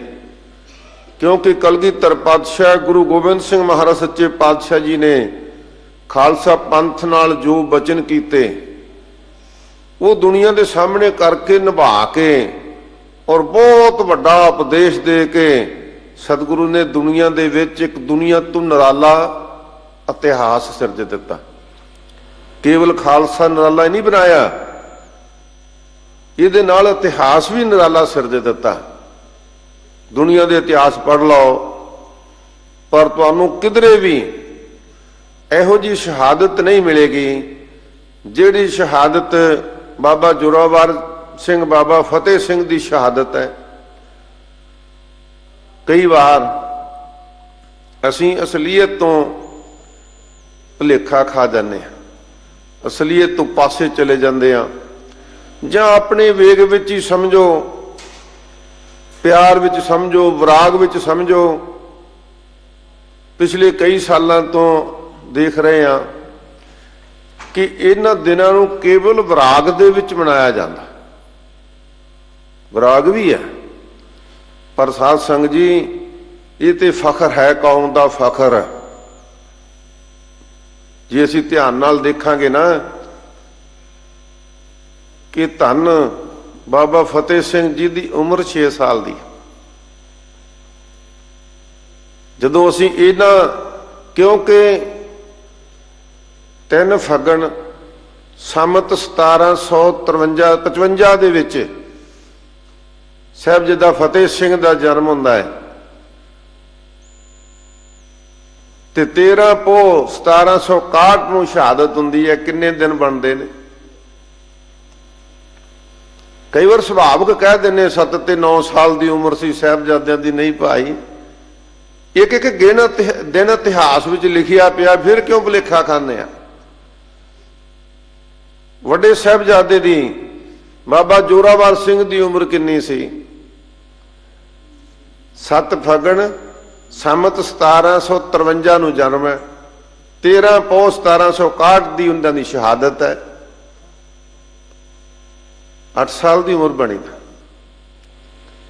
ਜੇ ਉਮਰਾਂ ਵੱਲ ਵੇਖੋਗੇ ਤੇ ਇੱਕ ਪਾਸੇ ਸਹਿਜ ਵੇਖੋਗੇ, ਸਹਿਜ ਹੈ, ਕੋਈ ਫਿਕਰ, ਕੋਈ ਗਮ, ਕੋਈ ਡਰ, ਕੋਈ ਭੈ। ਕੇਵਲ ਇਹ ਨਹੀਂ, ਕੋਈ ਬਾਲਕ ਨਿਰਭੈ ਵੀ ਹੋ ਸਕਦਾ ਹੈ। ਪਰ ਸਾਧ ਸੰਗਤ, ਆਪਾਂ ਇਸ ਗੱਲ ਨੂੰ ਜਾਣਦੇ ਹਾਂ ਕਿ ਜਦੋਂ ਕਿਸੇ ਸੂਬੇ ਦਾ ਸੂਬੇਦਾਰ ਬਣਾਇਆ ਜਾਂਦਾ ਹੈ ਤੇ ਉਹਨੂੰ ਬੜਾ ਸੋਚ ਸਮਝ ਕੇ ਸਿਆਣਾ, ਕਾਬਲ, ਲਾਇਕ ਸਮਝ ਕੇ ਉਹਨੂੰ ਬਣਾਇਆ ਜਾਂਦਾ ਵੀ ਇਹ ਬੜਾ ਸਿਆਣਾ ਹੈ। ਤੇ ਜਿਹੜਾ ਵਜੀਦ ਖਾਂ ਸੂਬੇਦਾਰ ਬਣਾਇਆ ਸੀ ਸਰਹੰਦ ਦਾ, ਉਹ ਵੀ ਤਾਂ ਔਰੰਗਜ਼ੇਬ ਨੇ ਇਸ ਹਿਸਾਬ ਨਾਲ ਹੀ ਬਣਾਇਆ ਸੀ ਨਾ ਵੀ ਬੜਾ ਸਿਆਣਾ। ਪਰ ਇਤਿਹਾਸ ਪੜ੍ਹੀਏ ਤਾਂ ਕੇਵਲ ਹੱਠ ਨਹੀਂ, ਕੇਵਲ ਨਿਰਭੈਤਾ ਹੀ ਨਹੀਂ, ਏਡੀ ਉੱਚੀ ਸਿਆਣਪ ਕਿ ਵਜੀਦ ਖਾਂ ਦੀਆਂ ਸਿਆਣਪਾਂ ਦੁਨੀਆ ਦੇ ਸਾਹਮਣੇ ਮਿੱਟੀ 'ਚ ਰੋਲ ਕੇ ਰੱਖ ਦਿੱਤੀਆਂ। ਇਹ ਕੋਈ ਛੋਟੀਆਂ ਗੱਲਾਂ ਨੇ, ਇਹ ਕਲਗੀਧਰ ਪਾਤਸ਼ਾਹ ਦੇ ਪੁੱਤਰਾਂ ਨੇ ਕਰਕੇ ਦਿਖਾਇਆ। ਭਾਈ ਜਦੋਂ ਸਾਹਿਬਜ਼ਾਦਿਆਂ ਨੂੰ ਗੰਗੂ ਨੇ ਫੜਵਾ ਦਿੱਤਾ, ਲਾਲਚ ਵਸ ਉਹਨਾਂ ਨੂੰ ਗ੍ਰਿਫਤਾਰ ਕਰਵਾ ਦਿੱਤਾ, ਕਿਉਂਕਿ ਸਮਾਂ ਆਪਣੇ ਕੋਲ ਸੀਮਿਤ ਹੁੰਦਾ ਹੈ। ਕੁਝ ਬੇਨਤੀਆਂ ਦਾਸ ਅੱਜ ਕਰੇਗਾ, ਕੁਝ ਕੱਲ ਕਰੇਗਾ। ਜਦੋਂ ਫੜਾ ਦਿੱਤਾ ਹੈ, ਪੇਸ਼ ਕੀਤਾ ਗਿਆ, ਬੜੀ ਸੂਬੇ ਨੇ ਆਪਣੇ ਮਨ ਦੇ ਵਿੱਚ ਬੜੇ ਹੰਕਾਰ ਨਾਲ ਇਸ ਤਰ੍ਹਾਂ ਦੀ ਸਭਾ ਲਾਈ ਕਿ ਮੇਰੀ ਸਭਾ ਵੇਖ ਕੇ ਹੀ ਇਹ ਬਾਲਕ ਨੇ, ਬੱਚੇ ਨੇ ਦੰਗ ਰਹਿ ਜਾਣਗੇ, ਮੇਰੇ ਸਿਪਾਹ ਸਲਾਰ ਸਿਪਾਹੀਆਂ ਤੋਂ ਪ੍ਰਭਾਵਿਤ ਹੋ ਜਾਣਗੇ ਤੇ ਆਉਂਦਿਆਂ ਸਾਰੀ ਇਹਨਾਂ ਦੀ ਕਿਹੜੀ ਗੱਲ ਹੈ, ਮੇਰੀ ਈਨ ਮੰਨ ਜਾਣਗੇ। ਤੇ ਜਦੋਂ ਸੂਬੇ ਦੀ ਕਚਹਿਰੀ ਵਿੱਚ ਪੇਸ਼ ਹੋਏ, ਕਿਉਂਕਿ ਇਹਦੇ ਪਿੱਠ ਭੂਮ ਦੇ ਉੱਪਰ ਧੰਨ ਮਾਤਾ ਗੁਜਰ ਕੌਰ ਜੀ ਦਾ ਬਹੁਤ ਵੱਡਾ ਪਰਉਪਕਾਰ ਹੈ। ਦੇਖੋ ਪਤਾ ਹੈ ਕਿ ਦਿਨ ਕਿਹੋ ਜਿਹੇ ਆਉਣ ਵਾਲੇ ਨੇ, ਕੀ ਬੀਤਣ ਵਾਲਾ ਹੈ, ਮਾਤਾ ਜੀ ਨੂੰ ਕੋਈ ਭੁੱਲ ਨਹੀਂ। ਪਰ ਛਾਤੀ ਨਾਲ ਲਾ ਕੇ ਆਪਣੇ ਪੋਤਰਿਆਂ ਨੂੰ ਦਲੇਰੀਆਂ ਦਿੱਤੀਆਂ, ਹੌਸਲਾ ਦਿੱਤਾ, ਉਪਦੇਸ਼ ਦਿੱਤਾ ਕਿ ਤੁਹਾਡੇ ਬਾਬੇ ਗੁਰੂ ਤੇਗ ਬਹਾਦਰ ਸਾਹਿਬ ਸੱਚੇ ਪਾਤਸ਼ਾਹ ਜੀ ਨੇ ਬਾਣੀ ਰਚੀ ਹੈ, ਬਾਣੀ ਕਿ ਜਿਹੜਾ ਸੰਸਾਰ ਵਿੱਚ ਆਇਆ ਉਹਨੇ ਚਲੇ ਜਾਣਾ ਹੈ। ਕੋਈ ਬਾਲਕ ਅਵਸਥਾ ਵਿੱਚ ਚਲੇ ਜਾਂਦਾ ਹੈ, ਕੋਈ ਪ੍ਰੌਢ ਅਵਸਥਾ ਵਿੱਚ ਚਲੇ ਜਾਂਦਾ ਹੈ, ਕੋਈ ਬਿਰਧ ਅਵਸਥਾ ਵਿੱਚ ਚਲੇ ਜਾਂਦਾ ਹੈ। ਬਾਲ, ਜਵਾਨੀ ਔਰ ਬਿਰਧ ਫੁਣ ਤੀਨ ਅਵਸਥਾ ਜਾਣ, ਕਹਿੰਦੇ ਤਿੰਨ ਅਵਸਥਾ ਹੈ। ਤੇ ਧੰਨ ਗੁਰੂ ਗ੍ਰੰਥ ਸਾਹਿਬ ਦੀ ਬਾਣੀ ਨੇ ਤੇ ਮੋਹਰ ਲਾਤੀ, ਨਹਿ ਬਾਰਕ ਨਹਿ ਜੋਬਨੈ ਨਹਿ ਬਿਰਧੀ ਕਿਛ ਬੰਦ, ਉਹ ਬੇਰਾ ਨਾ ਬੂਝੀਆ ਜੋ ਆਏ ਪਰੈ ਜਮ ਫੰਦ। ਇਸ ਵਾਸਤੇ ਜਾਣਾ ਸਭਨਾਂ ਨੇ ਹੈ। ਹਰ ਧਰਮ ਦੇ ਵਿੱਚ, ਜਿਹੜੇ ਧਰਮ ਵਿੱਚ ਵੀ ਆਦਮੀ ਪੈਦਾ ਹੋਇਆ, ਹਰ ਧਰਮ ਦੇ ਵਿਅਕਤੀ ਨੇ ਜਾਣਾ ਹੈ। ਹਰ ਧਰਮ ਦੇ ਰਹਿਬਰ ਚਲੇ ਗਏ, ਹਰ ਧਰਮ ਦੇ ਪੈਰੋਕਾਰ ਵੀ ਜਾਣਗੇ। ਐਸੀ ਸਿੱਖਿਆ ਤੇ ਸਾਹਿਬਜ਼ਾਦੇ ਕਚਹਿਰੀ ਵਿੱਚ ਗਏ ਨੇ। ਦੋਨਾਂ ਭਰਾਵਾਂ ਨੇ ਇੱਕ ਦੂਜੇ ਵੱਲ ਮੁਖ ਕੀਤਾ, ਗੱਜ ਕੇ ਫਤਿਹ ਬੁਲਾਈ, ਵਾਹਿਗੁਰੂ ਜੀ ਕਾ ਖਾਲਸਾ ਵਾਹਿਗੁਰੂ ਜੀ ਕੀ ਫਤਿਹ। ਜਦੋਂ ਇਹ ਫਤਿਹ ਬੁਲਾਈ, ਸੂਬਾ ਹਲੇ ਵੀ ਮਨ ਵਿੱਚ ਭਰਮ ਭੁਲੇਖੇ ਵਿੱਚ ਹੈ ਕਿ ਇਹਨਾਂ ਦਾ ਰੋਜ਼ ਦਾ ਕਿਸਬ ਹੈ, ਰੋਜ਼ਾਨਾ ਇਸ ਤਰ੍ਹਾਂ ਹੀ ਫਤਿਹ ਬੁਲਾਉਂਦੇ ਆ। ਤੇ ਪਰ ਸਮਝਾਇਆ ਕਿ ਇਹ ਤੁਹਾਡੇ ਪਿਤਾ ਗੁਰੂ ਗੋਬਿੰਦ ਸਿੰਘ ਦੀ ਕਚਹਿਰੀ ਨਹੀਂ, ਇਹ ਖਾਲਸਾ ਪੰਥ ਦੀ ਕਚਹਿਰੀ ਨਹੀਂ, ਇਹ ਕਚਹਿਰੀ ਇਸਲਾਮ ਦੇ ਵਜੀਦ ਖਾਂ ਦੀ ਹੈ, ਸੂਬੇਦਾਰ ਦੀ ਹੈ। ਇੱਥੇ ਫਤਿਹ ਨਹੀਂ, ਇੱਥੇ ਸਲਾਮ ਬੁਲਾਈ ਜਾਂਦੀ ਹੈ। ਇਸ ਕਰਕੇ ਜਦੋਂ ਤੁਸੀਂ ਅੱਗੇ ਤੋਂ ਆਉਣਾ ਤੇ ਇੱਥੇ ਇਹ ਫਤਿਹ ਨਹੀਂ ਬੁਲਾਉਣੇ। ਫਿਰ ਅਗਲੇ ਸਵਾਲ ਜਵਾਬ ਹੋਏ, ਕਹਿਣ ਲੱਗੇ ਵੀ ਤੁਹਾਡੇ ਪਿਤਾ ਜੀ, ਤੁਹਾਡੇ ਭਰਾਤਾ ਜੀ, ਤੁਹਾਡੇ ਪਿਆਰੇ ਸਿੰਘ, ਤੁਹਾਡਾ ਆਨੰਦਪੁਰ ਸਾਹਿਬ ਸਭ ਕੁਝ ਤੈਸ਼ ਨੈਸ਼ ਹੋ ਗਿਆ ਤੇ ਹੁਣ ਤੁਸੀਂ ਬਚੇ ਹੋ ਤੇ ਤੁਹਾਡਾ ਅਗਾਂਹ ਵਾਲਾ ਜੀਵਨ ਇਸ ਗੱਲ ਤੇ ਨਿਰਭਰ ਕਰਦਾ ਹੈ ਕਿ ਤੁਸੀਂ ਇਸਲਾਮ ਨੂੰ ਧਾਰਨ ਕਰੋ ਤਾਂ ਤੁਹਾਡੀ ਜ਼ਿੰਦਗੀ ਬਚ ਸਕਦੀ ਹੈ। ਜੇ ਤੁਸੀਂ ਇਸਲਾਮ ਧਾਰਨ ਨਹੀਂ ਕਰੋਗੇ ਤਾਂ ਤੁਹਾਡੀ ਜ਼ਿੰਦਗੀ ਨਹੀਂ ਬਚੀ, ਸਮਝੋ ਤੁਸੀਂ ਮਾਰੇ ਜਾਓਗੇ। ਇੰਨੀ ਗੱਲ ਕਹਿ ਕੇ ਚੁੱਪ ਹੋ ਗਏ ਵੀ ਹੁਣ ਇਹਨਾਂ ਦਾ ਉੱਤਰ ਸੁਣੀਏ ਕੀ ਕਹਿੰਦੇ ਨੇ। ਤੇ ਸਾਹਿਬਜ਼ਾਦੇ ਕਹਿੰਦੇ ਨੇ, ਸੂਬਾ ਸਾਹਿਬ, ਕੀ ਜੇ ਤੁਹਾਡਾ ਧਾਰਨ ਜਿਨ੍ਹਾਂ ਨੇ ਧਾਰਨ ਕੀਤਾ ਹੋਇਆ ਜਾਂ ਤੁਸੀਂ ਖੁਦ ਹੋ, ਤੁਸੀਂ ਨਹੀਂ ਮਰੋਗੇ, ਤੁਸੀਂ ਸਦਾ ਹੀ ਰਹੋਗੇ ਇੱਥੇ? ਕੀ ਤੁਹਾਡੇ ਧਰਮ ਨੂੰ ਧਾਰਨ ਕਰਕੇ ਦੁਨੀਆ ਦੇ ਵਿੱਚ ਅਸਥਿਰ ਰਹਿ ਜਾਵਾਂਗੇ, ਪੱਕੇ ਤੌਰ ਤੇ ਰਵਾਂਗੇ, ਫਿਰ ਨਹੀਂ ਮਰਦੇ? ਕਹਿੰਦੇ ਨਹੀਂ, ਇਹ ਗੱਲ ਨਹੀਂ, ਤੁਸੀਂ ਹਲੇ ਬੱਚੇ ਹੋ, ਤੁਸੀਂ ਇਹਨਾਂ ਗੱਲਾਂ ਨੂੰ ਸਮਝ ਨਹੀਂ ਸਕਦੇ। ਅਸੀਂ ਹੁਣ ਦੀ ਗੱਲ ਕਰਦੇ ਹਾਂ ਕਿ ਹੁਣ ਤੁਹਾਨੂੰ ਸਲਾਮਤ ਰੱਖਿਆ ਜਾਵੇਗਾ, ਕੇਵਲ ਸਲਾਮਤੀ ਨਹੀਂ, ਤੁਹਾਨੂੰ ਸ਼ਾਸਤਰ, ਘੋੜੇ, ਤੁਹਾਨੂੰ ਸੂਬੇਦਾਰੀਆਂ, ਤੁਹਾਨੂੰ ਫੌਜਾਂ ਦੇ ਜਰਨੈਲ ਥਾਪਾਂਗੇ। ਕਹਿਣ ਲੱਗੇ ਨਹੀਂ, ਅਸੀਂ ਸਿੱਖ ਜਰਨੈਲ ਦੇਖੇ ਨੇ, ਉਹਨਾਂ ਦੇ ਸਾਹਮਣੇ ਤੁਸੀਂ ਕੁਝ ਵੀ ਨਹੀਂ। ਅਸੀਂ ਜਰਨੈਲੀਆਂ ਕਰਾਂਗੇ ਤਾਂ ਸਿੱਖ ਸਰਦਾਰਾਂ ਦੀਆਂ ਜਰਨੈਲੀਆਂ ਕਰਾਂਗੇ, ਤੁਹਾਡੀਆਂ ਨਹੀਂ ਕਰਾਂਗੇ। ਦੂਸਰੀ ਗੱਲ ਇਹ ਕਿ ਸਾਨੂੰ ਇਹ ਗੱਲ ਦੱਸੋ ਕਿ ਜਿਹਨੂੰ ਤੁਸੀਂ ਰੱਬ ਮੰਨਦੇ ਹੋ, ਜਿਹਨੂੰ ਖੁਦਾ ਮੰਨਦੇ ਹੋ, ਜਿਹਨੂੰ ਅੱਲਾਹ ਮੰਨਦੇ ਹੋ, ਉਸ ਖੁਦਾਵੰਦ ਕਰੀਮ ਨੇ ਕੋਈ ਗਲਤੀ ਕੀਤੀ? ਕਹਿੰਦੇ ਨਹੀਂ, ਉਹ ਕਿਵੇਂ ਗਲਤੀ ਕਰ ਸਕਦੇ? ਕਹਿੰਦੇ ਫਿਰ ਉਹਨੇ ਸਾਨੂੰ ਇਸਲਾਮ ਵਿੱਚ ਪੈਦਾ ਕਿਉਂ ਨਹੀਂ ਕੀਤਾ? ਜੇ ਸਾਨੂੰ ਇਸਲਾਮ ਵਿੱਚ ਨਹੀਂ ਪੈਦਾ ਕੀਤਾ ਤੇ ਤੁਸੀਂ ਉਹਦੀ ਗਲਤੀ ਸੁਧਾਰੋਗੇ, ਤੁਸੀਂ ਸਾਨੂੰ ਇਸਲਾਮ ਵਿੱਚ ਲੈ ਕੇ ਆਓਗੇ। ਇਸ ਦਾ ਅਰਥ ਹੈ ਕਿ ਸਾਨੂੰ ਖੁਦਾ ਨੇ ਇਸਲਾਮ ਵਿੱਚ ਨਹੀਂ ਲਿਆਂਦਾ ਤੇ ਤੁਸੀਂ ਲਿਆਓਗੇ, ਤੁਸੀਂ ਵੱਡੇ ਹੋ ਗਏ ਉਹ ਤੋਂ। ਬੜਾ ਹੈਰਾਨ ਹੋਇਆ ਵੀ ਇਹੋ ਜਿਹੀਆਂ ਗੱਲਾਂ, ਇਹ ਤਾਂ ਮੈਂ ਸੋਚੀਆਂ ਵੀ ਨਹੀਂ, ਸੁਪਨੇ 'ਚ ਵੀ ਨਹੀਂ ਸੋਚੀਆਂ ਸੀ ਵੀ ਇਹੋ ਜਿਹੀ ਗੱਲ ਹੋਵੇਗੀ। ਪਰ ਸੋਚਣ ਤੇ ਮਜਬੂਰ ਹੋ ਗਿਆ ਵੀ ਨਹੀਂ, ਇਹ ਬੜੇ ਸਿਆਣੇ ਨੇ।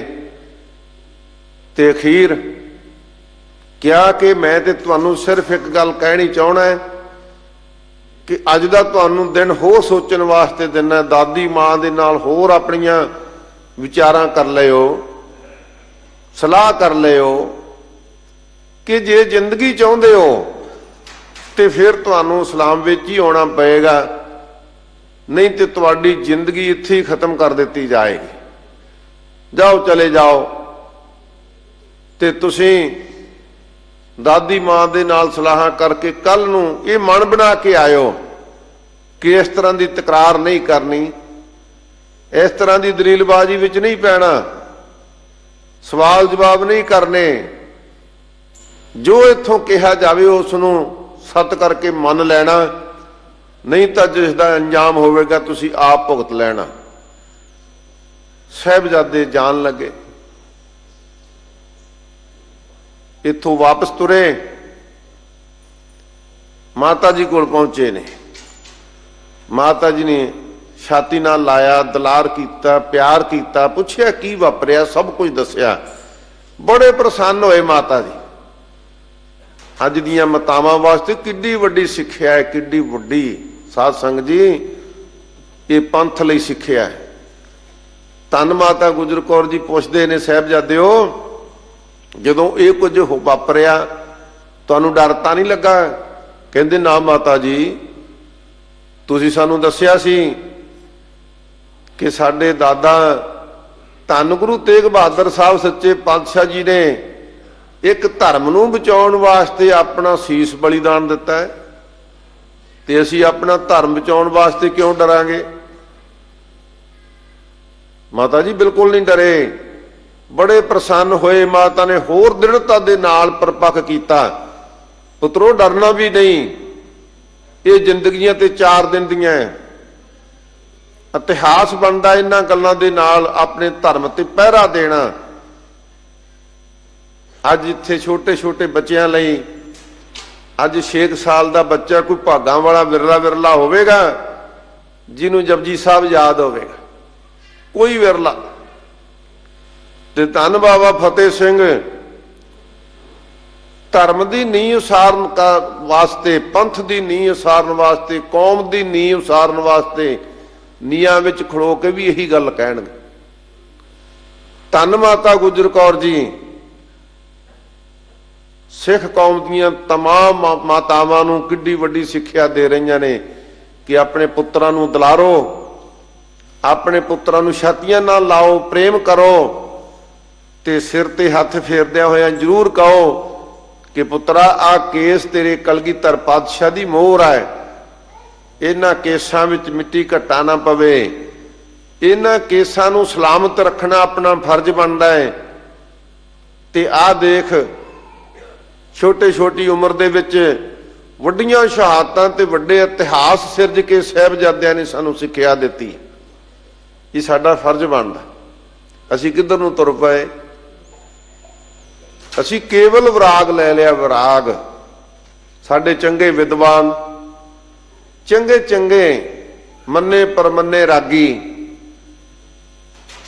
ਜਿਨ੍ਹਾਂ ਤੋਂ ਗੁਰਬਾਣੀ ਦਾ ਸ਼ਬਦ ਸੁਣ ਕੇ ਸੰਗਤਾਂ ਆਨੰਦ ਮਾਣਦੀਆਂ ਨੇ, ਮੁਗਧ ਹੋ ਜਾਂਦੀਆਂ ਨੇ, ਉਹ ਰਾਗੀ ਵੀ ਇਹੋ ਜਿਹੀਆਂ ਵਿਰਾਗਮਈ ਕਵਿਤਾਵਾਂ ਪੜ੍ਹ ਕੇ ਸੁਣਾਉਂਦੇ ਨੇ ਜਿਹਦੇ ਨਾਲ ਆਪ ਵੀ ਉਹ ਵਿਰਾਗ ਵਿੱਚ ਅਥਰੂ ਕੇਰਦੇ ਨੇ ਤੇ ਸੰਗਤਾਂ ਨੂੰ ਵੀ ਰਵਾ ਦਿੰਦੇ ਨੇ।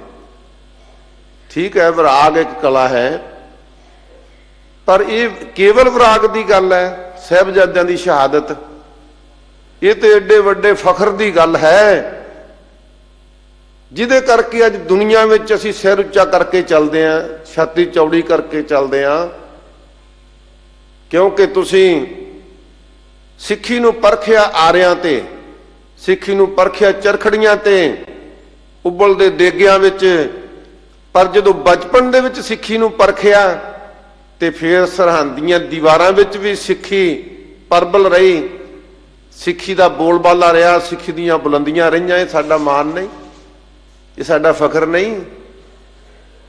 ਸਾਧ ਸੰਗਤ, ਸਾਨੂੰ ਇਹ ਪੱਖ ਦੁਨੀਆ ਦੇ ਵਿੱਚ ਉਜਾਗਰ ਕਰਨਾ ਚਾਹੀਦਾ ਹੈ, ਸਿੱਖ ਕੌਮ ਦੇ ਵਿੱਚ ਵੀ ਉਜਾਗਰ ਕਰਨਾ ਚਾਹੀਦਾ ਹੈ ਕਿ ਸਿੱਖੋ, ਕੇਵਲ 4 ਅਥਰੂ ਕੇਰ ਕੇ ਚਲੇ ਜਾਓ, ਨਾ ਅੰਮ੍ਰਿਤ ਛਕੋ, ਨਾ ਬਾਣੀ ਪੜੋ, ਨਾ ਕੇਸ ਸਾਬਤ ਸੂਰਤ ਰੱਖੋ, ਨਾ ਘਰਾਂ ਵਿੱਚ ਸਿੱਖੀ ਨੂੰ ਪਰਪਣ ਦਿਓ, ਤੇ ਕੀ ਫਾਇਦਾ ਹੋਇਆ ਭਾਈ? ਨਹੀਂ, ਇਹ ਤੇ ਸਾਨੂੰ ਸੱਦ ਦਿੰਦਾ ਹੈ, ਸਾਨੂੰ ਆਵਾਜ਼ਾਂ ਮਾਰਦਾ ਹੈ। ਫਤਿਹਗੜ੍ਹ ਸਾਹਿਬ ਦਾ ਜੋੜ ਮੇਲਾ ਸਾਨੂੰ ਸੁਨੇਹਾ ਦਿੰਦਾ ਹੈ ਕਿ ਗੁਰਸਿੱਖੋ, ਇੱਧਰ ਝਾਤੀ ਮਾਰੋ ਕਿ ਤੁਹਾਡੀ ਬੁਨਿਆਦ ਕੀ ਹੈ। ਇਹ ਕੇਵਲ ਸਰਹੰਦ ਦੀਆਂ ਨੀਆਂ ਨਹੀਂ, ਇਹ ਤੇ ਖਾਲਸਾ ਪੰਥ ਦੀਆਂ ਨੀਆਂ ਨੇ। ਇਹਨਾਂ ਨੀਆਂ ਤੇ ਪੰਥ ਸਿਰਜਿਆ ਗਿਆ ਤੇ ਕਿੱਥੇ ਖੜੇ ਆਪਾਂ? ਅੱਜ ਸਾਨੂੰ ਫਿਕਰ ਪਿਆ ਹੈ ਸਾਡੇ ਬੱਚੇ ਨਸ਼ਾ ਨਾ ਵਰਤਣ ਲੱਗ ਪੈਣ, ਸਾਡੇ ਬੱਚੇ ਪਤਿਤ ਨਾ ਹੋ ਜਾਣ। ਇਹ ਕੁਝ ਵਾਪਰ ਰਿਹਾ ਹੈ, ਸਾਨੂੰ ਚਿੰਤਾ ਕਰਨੀ ਚਾਹੀਦੀ ਤੇ ਇਸ ਗੱਲ ਤੇ ਕਰਨੀ ਚਾਹੀਦੀ ਹੈ। ਸੋ ਇਸ ਵਾਸਤੇ ਬਾਕੀ ਦੀਆਂ ਬੇਨਤੀਆਂ ਦਾਸ ਕੱਲ ਕਰੇਗਾ। ਸਾਧ ਸੰਗਤ ਜੀ, ਕੱਲ ਦਾ ਦਿਨ ਹੈ ਸਾਹਿਬਜ਼ਾਦਿਆਂ ਦੀ ਸ਼ਹਾਦਤ ਦਾ ਦਿਨ ਹੈ, 13 ਪੋਹ। ਸੋ ਇਹਦੇ ਤੋਂ ਪਹਿਲਾਂ ਵੀ ਵਿਦਵਾਨਾਂ ਨੇ ਇਸੇ ਸਟੇਜ ਤੋਂ ਬੜੇ ਚੰਗੇ ਢੰਗ ਦੇ ਨਾਲ, ਸੋਹਣੇ ਤਰੀਕੇ ਦੇ ਨਾਲ ਚਮਕੌਰ ਸਾਹਿਬ ਦੇ ਯੁੱਧ ਦਾ ਵਰਣਨ ਕੀਤਾ, ਜਿੱਥੇ 18 ਸਾਲ ਦੀ ਉਮਰ ਦਾ ਸਾਹਿਬਜੀਤ ਸਿੰਘ, 15.5 ਸਾਲ ਦੀ ਉਮਰ ਦਾ ਸਾਹਿਬਜ਼ਾਦਾ ਜੁਝਾਰ ਸਿੰਘ, ਜਿਨ੍ਹਾਂ ਨੂੰ ਵੀ ਛਾਤੀ ਨਾਲ ਲਾ ਕੇ ਦੇਖੋ, ਇੱਕ ਪਾਸੇ ਕਲਗੀਧਰ ਪਾਤਸ਼ਾਹ ਦੀ ਮਾਤਾ ਹੈ, ਪੁੱਤਰਾਂ ਨੂੰ ਛਾਤੀਆਂ ਨਾਲ ਲਾ ਕੇ ਸ਼ਹਾਦਤ ਦਾ ਰਸਤਾ ਦਿਖਾ ਰਹੀਆਂ ਨੇ। ਇੱਕ ਪਾਸੇ ਕਲਗੀਧਰ ਪਾਤਸ਼ਾਹ ਆਪ ਸਾਹਿਬਜ਼ਾਦਿਆਂ ਨੂੰ ਛਾਤੀ ਨਾਲ ਲਾ ਕੇ ਮੈਦਾਨੇ ਯੁੱਧ ਵਿੱਚ ਤੋਰ ਕੇ ਘਮਸਾਣ ਦਾ ਯੁੱਧ ਹੁੰਦਿਆਂ ਵੇਖਦਿਆਂ, ਤੇ ਜਦੋਂ ਸਵਾ ਪਹਿਰ ਤੱਕ ਸਾਹਿਬਜ਼ਾਦੇ ਘਮਸਾਣ ਦਾ ਯੁੱਧ ਕਰਦੇ, ਲੱਖਾਂ ਵੈਰੀਆਂ ਦੇ ਨਾਲ ਜੂਝਦੇ ਹੋਏ, ਸੈਂਕੜਿਆਂ ਨੂੰ ਸਦਾ ਦੀ ਨੀਂਦ ਸਵਾ ਕੇ, ਤੇ ਆਪ ਦਾ ਜਦੋਂ ਸਰੀਰ ਛਾਨਣੀ ਹੁੰਦਾ ਹੈ ਤੇ ਉਹ ਯੁੱਧ ਭੂਮੀ ਵਿੱਚ ਡਿੱਗਦੇ ਨੇ, ਤੇ ਕਲਗੀਧਰ ਪਾਤਸ਼ਾਹ ਜਕਾਰੇ ਛੱਡਦੇ। ਹੈ ਕੋਈ ਪਿਤਾ ਇਹੋ ਜਿਹਾ? ਫਿਰ ਇੱਕ ਨਹੀਂ, ਦੂਸਰੇ ਸਾਹਿਬਜ਼ਾਦੇ ਨੂੰ ਉਸੇ ਤਰ੍ਹਾਂ ਜਦੋਂ ਉਹਨੇ ਬੇਨਤੀ ਕੀਤੀ, ਪਿਤਾ ਜੀ ਮੇਰੇ ਵੱਡੇ ਭਰਾਤਾ ਤੇ ਬੜੇ ਸਰਦਾਰ ਬਹਾਦਰ ਸੂਰਬੀਰ ਯੋਧੇ ਸਿੰਘ ਜਿਹੜੇ ਸਾਨੂੰ ਚੁੱਕ ਕੇ ਖਿਡਾਉਂਦੇ ਰਹੇ, ਮੈਂ ਵੇਖਿਆ ਕਿ ਉਹ ਮੈਦਾਨੇ ਜੰਗ ਵਿੱਚ ਜੂਝ ਕੇ ਸ਼ਹੀਦ ਹੋਏ ਆ, ਤੇ ਸਾਡੇ ਤੇ ਵੀ ਕਿਰਪਾ ਕਰੋ ਮਹਾਰਾਜ, ਮੇਰੇ ਤੇ ਕਿਰਪਾ ਕਰ ਦਿਓ, ਮੈਂ ਵੀ ਮੈਦਾਨੇ ਜੰਗ ਵਿੱਚ ਜੂਝ ਕੇ ਤੁਹਾਨੂੰ ਯੁੱਧ ਦੇ ਜੌਹਰ ਦਿਖਾਵਾਂ। ਧੰਨ ਕਲਗੀਧਰ ਪਾਤਸ਼ਾਹ ਜੀ ਨੇ ਇਸ ਪੁੱਤਰ ਨੂੰ ਵੀ ਆਪਣੇ ਹੱਥੀ ਸ਼ਿੰਗਾਰ ਕੇ 5 ਸਿੰਘ ਨਾਲ ਦੇ ਕੇ ਮੈਦਾਨੇ ਯੁੱਧ ਵਿੱਚ ਤੋਰਿਆ। ਕਵੀ ਸੰਤੋਖ ਸਿੰਘ ਲਿਖਦਾ, ਦਿਨ ਛਿਪਦੇ ਤੱਕ ਗੜੀ ਦੇ ਬੂਹੇ ਦੇ ਸਾਹਮਣੇ ਹੀ, ਵੱਡੇ ਦਰਵਾਜ਼ੇ ਦੇ ਸਾਹਮਣੇ ਦਿਨ ਛਿਪਦੇ ਤੱਕ ਸਵਾ ਪਹਿਰ ਤੱਕ ਸਾਹਿਬ ਜੁਝਾਰ ਸਿੰਘ ਨੇ ਯੁੱਧ ਲੜਿਆ। ਤੇ ਜਦੋਂ ਇਹ ਸਾਹਿਬ ਜੁਝਾਰ ਸਿੰਘ ਸ਼ਹੀਦ ਹੋਇਆ, ਕਲਗੀਧਰ ਪਾਤਸ਼ਾਹ ਨੇ 20 ਰਸ ਦੇ ਵਿੱਚ ਕੋਈ ਤੀਰ ਛੱਡੇ ਤੇ ਜਕਾਰੇ ਛੱਡੇ। ਸਾਧ ਸੰਗਤ ਜੀ, ਜੋ ਕਲਗੀਧਰ ਪਾਤਸ਼ਾਹ ਜੀ ਨੇ ਕਿਹਾ, ਖਾਲਸਾ ਮੇਰੋ ਰੂਪ ਹੈ ਖਾਸ। ਖਾਸ ਰੂਪ ਹੋਰ ਕੀ ਹੁੰਦਾ ਭਾਈ? ਇੱਕ ਪਾਸੇ ਸਿੰਘ ਸੂਰਬੀਰ ਬਹਾਦਰ ਸ਼ਹੀਦ ਹੋ ਰਹੇ ਨੇ, ਇੱਕ ਪਾਸੇ ਕਲਗੀਧਰ ਪਾਤਸ਼ਾਹ ਦੇ ਪੁੱਤਰ ਸ਼ਹੀਦ ਹੋ ਰਹੇ ਨੇ। ਖਾਲਸੇ ਹੋ ਮੈਂ ਕਰੂ ਨਿਵਾਸ। ਸਤਿਗੁਰੂ ਪਾਤਸ਼ਾਹ ਜੀ ਨੇ ਫਿਰ ਇਸ ਖਾਲਸੇ ਦੀ ਤਿਆਰੀ ਜੋ ਆਪ ਕੀਤੀ, ਇਹਨੂੰ ਸਰੂਪ ਦਿੱਤਾ। ਮਹਾਰਾਜ ਸੱਚੇ ਪਾਤਸ਼ਾਹ ਜੀ ਨੇ ਬਾਣਾ ਦਿੱਤਾ, ਬਾਣੀ ਦਿੱਤੀ, ਤੇ ਫਿਰ ਇਹਨਾਂ ਦੇ ਵਿੱਚ ਇੰਨੀ ਸ਼ਕਤੀ ਵਰਤਾ ਦਿੱਤੀ ਕਿ ਤੁਸੀਂ ਹੁਣ ਤਿਆਰ ਪ੍ਰਤਿਆਰ ਹੋ ਕੇ ਰਹਿਤ ਵਿੱਚ ਪ੍ਰਪੱਕ ਰਹਿ ਕੇ ਕੁਰੈਤਾਂ ਤੋਂ ਬਚ ਕੇ, ਤੇ ਜਦੋਂ ਕਲਗੀਧਰ ਪਾਤਸ਼ਾਹ ਸੱਚੇ ਪਾਤਸ਼ਾਹ ਜੀ ਨੇ ਇਹ ਬਖਸ਼ਾਂ ਦਿੱਤੀਆਂ ਨਾ, ਤੇ ਫਿਰ ਜੁਗਤ ਵੀ ਦਿੱਤੀ ਨਾਲ, ਜੁਗਤ ਕਿ ਤੁਸੀਂ ਧੰਨ ਗੁਰੂ ਗ੍ਰੰਥ ਸਾਹਿਬ ਸੱਚੇ ਪਾਤਸ਼ਾਹ ਜੀ ਦੇ ਸਨਮੁਖ 5 ਪਿਆਰਿਆਂ ਦੇ ਰੂਪ ਵਿੱਚ ਸੰਪੂਰਨ 5 ਬਾਣੀਆਂ ਪੜ੍ਹ ਕੇ ਖੰਡੇ ਬਾਟੇ ਦਾ ਅੰਮ੍ਰਿਤ ਤਿਆਰ ਕਰਕੇ ਅੱਗੇ ਖਾਲਸਾ ਸਜਾਉਣ ਦੀ ਜੁਗਤੀ ਵੀ ਦਿੱਤੀ ਵੀ ਤੁਸੀਂ ਅੰਮ੍ਰਿਤ ਛਕਾ ਸਕਦੇ ਹੋ। ਏਡੀਆਂ ਵੱਡੀਆਂ ਜੁਗਤੀਆਂ ਤੇ ਏਡੀਆਂ ਵੱਡੀਆਂ ਬਖਸ਼ਾਂ ਇਹ ਕਲਗੀਧਰ ਪਾਤਸ਼ਾਹ ਹੀ ਕਰ ਸਕਦੇ ਨੇ। ਉਹਨਾਂ ਦੇ ਵਿੱਚ ਸੀ ਸਹਿਜ ਅਵਸਥਾ। ਸਹਿਜ ਅਵਸਥਾ ਐਵੇਂ ਨਹੀਂ ਆ ਜਾਂਦੀ। ਸੋ ਇਸ ਵਾਸਤੇ ਮਹਾਰਾਜ ਸੱਚੇ ਪਾਤਸ਼ਾਹ ਜੀ ਇੱਥੇ ਵੀ ਕਿਰਪਾ ਕਰਦੇ ਨੇ।